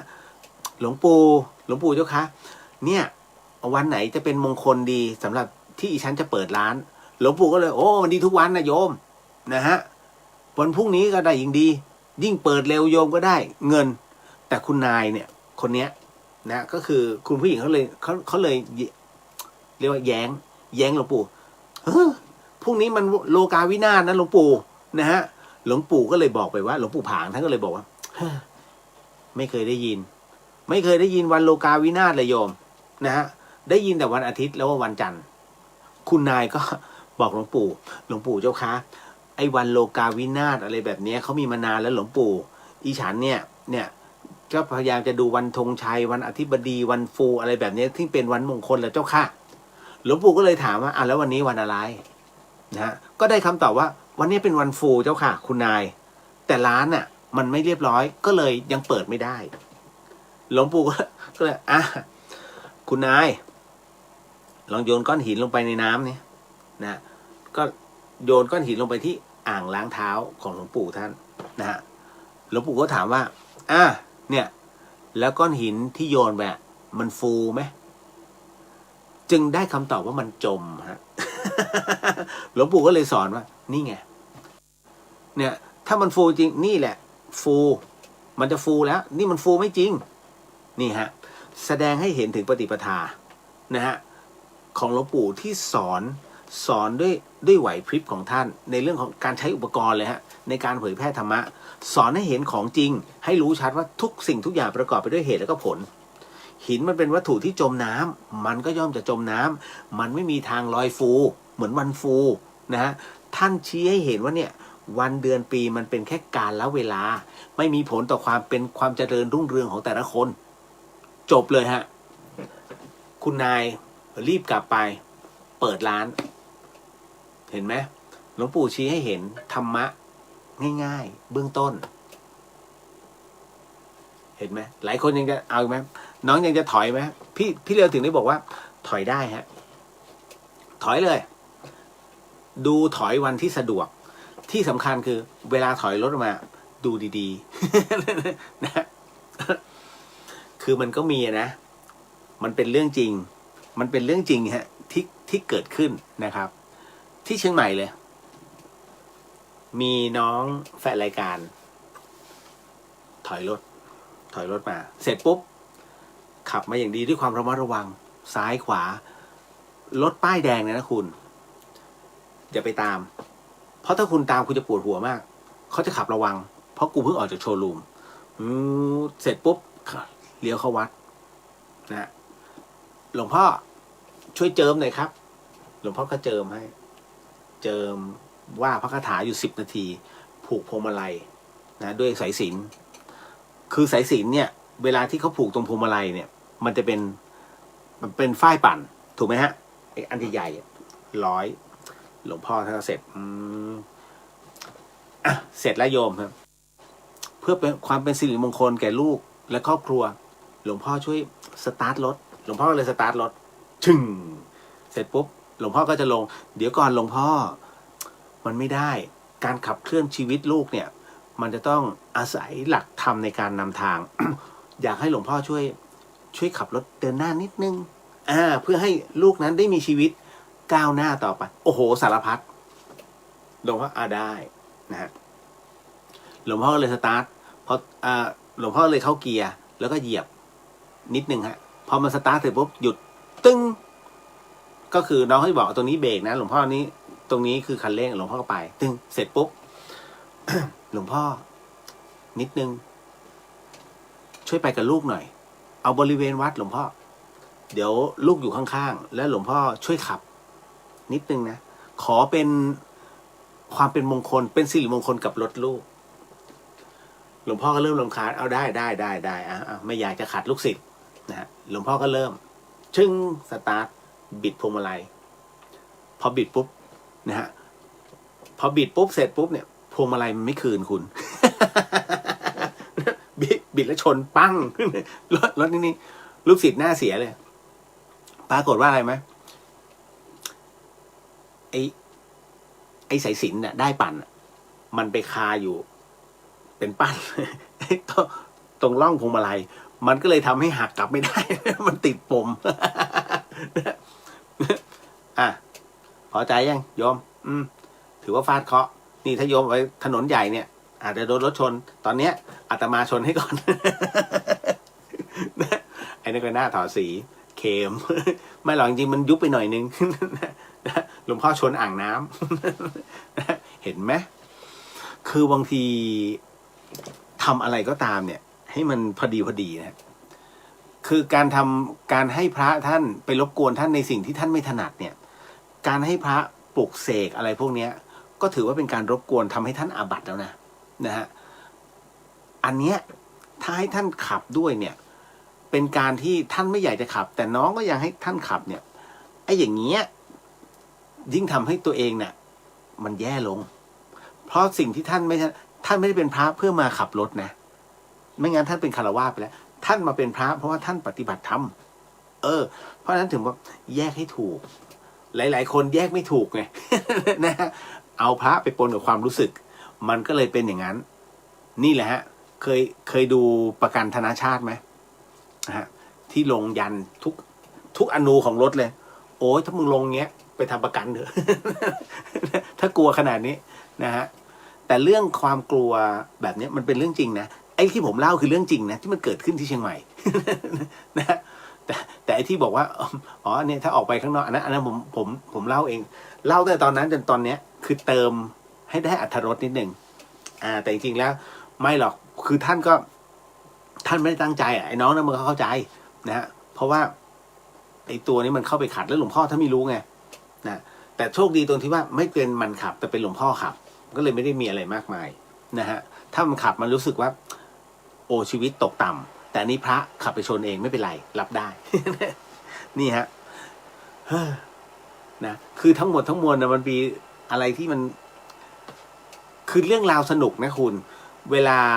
เราอยู่ในงานพระพุทธศาสนาเราก็จะเห็นหมู่ผู้คนเนี่ยที่เข้ามาแล้วก็อยากจะได้อะไรบางอย่างที่มันเป็นการเชื่อมทางใจอ่ะนะ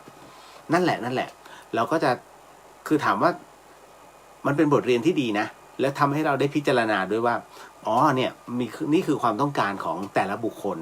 นะครับซึ่งถามว่าผิดไหมไม่ผิดนะไม่ผิดเราเองก็ยังต้องการถูกไหมนะเพียงแต่ว่าต้องการแบบไหนให้เป็นเขาเรียกว่าให้เป็นไปได้ด้วยตัวของเราเองแค่นั้นเลยฮะหมดเวลาแล้วคุณวิดาบอกสวัสดีค่ะคุณเลียวสวัสดีฮะมาซะสุดท้ายเลยนะคุณใกล้ลงมาช้าค่ะ ไม่เป็นไรย้อนหลังได้พรุ่งนี้ติดงานขอดำเด้อ2 วันเดี๋ยวขอดูก่อนถ้าพรุ่งนี้สดได้ก็จะสดแต่ถ้าสดไม่ได้ก็ไว้ค่อยว่ากันแต่ว่าคิดว่าน่าจะสดได้นะคิดว่านะฮะไม่รับปากเนอะ เอาล่ะสาธุสิ่งหนึ่งสิ่งใดที่ผิดพลาดพลั้งไปตั้งขอสิกรรมนาที่นี้ไม่ได้ตั้งใจหรือมีเจตนานะครับก็ขอมอบไอสงฆ์ผลบุญในค่ำคืนนี้ถวายแด่องค์พระสัมมาสัมพุทธเจ้าทุกๆพระองค์พระธรรมเจ้าทุกๆพระองค์พระอริยสังฆเจ้าทุกๆพระองค์พระอสิติมหาสาวกเจ้าทุกๆพระองค์พระปัจเจกพุทธเจ้าทุกๆพระองค์รวมถึงทวยเทพเทวดาทั้งหลายครูบาอาจารย์ทั้งหลายสรรพสัตว์สรรพวิญญาณทั้งหลายรวมไปถึงพ่อแม่ครูบาอาจารย์ทั้งหลายนะฮะแล้วก็รวมถึงให้กับข้าพเจ้าทั้งหลายด้วยเช่นกันแล้วก็ขอมอบส่งผลบุญในค่ำคืนนี้ให้กับคุณฟังที่ฟัง FM 104.50 เมกะเฮิรตซ์ทั้งจังหวัดเชียงใหม่แล้วก็จังหวัดใกล้เคียงขอให้ได้รับไอ้ส่งผลบุญในค่ำคืนนี้ด้วยครับรวมไปถึงคุณผู้ฟังที่ฟังในช่อง YouTube ของวัดฝายหินเชียงใหม่แล้วก็ช่อง Facebook ของวัดฝายหินก็ขอให้ได้รับไอ้ส่งผลบุญในค่ำคืนนี้ด้วยเช่นกันก็ขออนุญาตนะครับสำหรับผู้ที่จะกรวดน้ำเนาะ สาธุฮะยะถาวาริวหาปุราปาริปุเรนติสาคารังเอวะเมวะอิโตตินังเปตานังอุปกปติอิชิตังปฏิตังตุมหังคิปเมวะสมิชันตุสัพเพปุเรตุสังคปาจันโทปนรโสยะถามณิโชติระโสยะถาสัพพิติโยวิวันชันตุสัพพโรโกวินันสัตตุมาเตภวะวันตรายโยสุขีทีคายุโกภวะอภิวาทนาสีริสนิจังวุฒาปัจจายิโนจัตตารโอธรรมาวัฏันติอายุวันโนสุขขังพระหลังนิพพานังปรมังสุขขังสาธุก็ขอมอบไอ้ส่งผลบุญในค่ำคืนนี้ให้กับผู้ฟังที่ฟังในช่องของเรียวเดือเฮียแล้วก็พุทธิสิทธิ์รัตนสมบูรณ์ด้วยนะฮะทั้ง2 อันนี้ด้วยก็ขอมอบตรงนี้ให้ด้วยเช่นกันพบกันใหม่กับเรื่องราวดีๆแบบนี้ในเดือเฮียพรุ่งนี้อาจจะนะฮะก็แน่นอนที่สุดก็จะเป็นเรื่องราวแบบนี้แล้วผมก็พยายามจะจัดซื้อแล้วก็ส่งบุญให้กับทุกท่านให้มากที่สุดเท่าที่จะทำได้นะฮะก็เอาไว้เจอกันใหม่ในครั้งต่อไปสำหรับค่ำคืนนี้ราตรีสวัสดิ์นะครับพี่น้องชาวเชียงใหม่ราตรีสวัสดิ์นะครับทุกท่านแล้วเจอกันบ๊ายบาย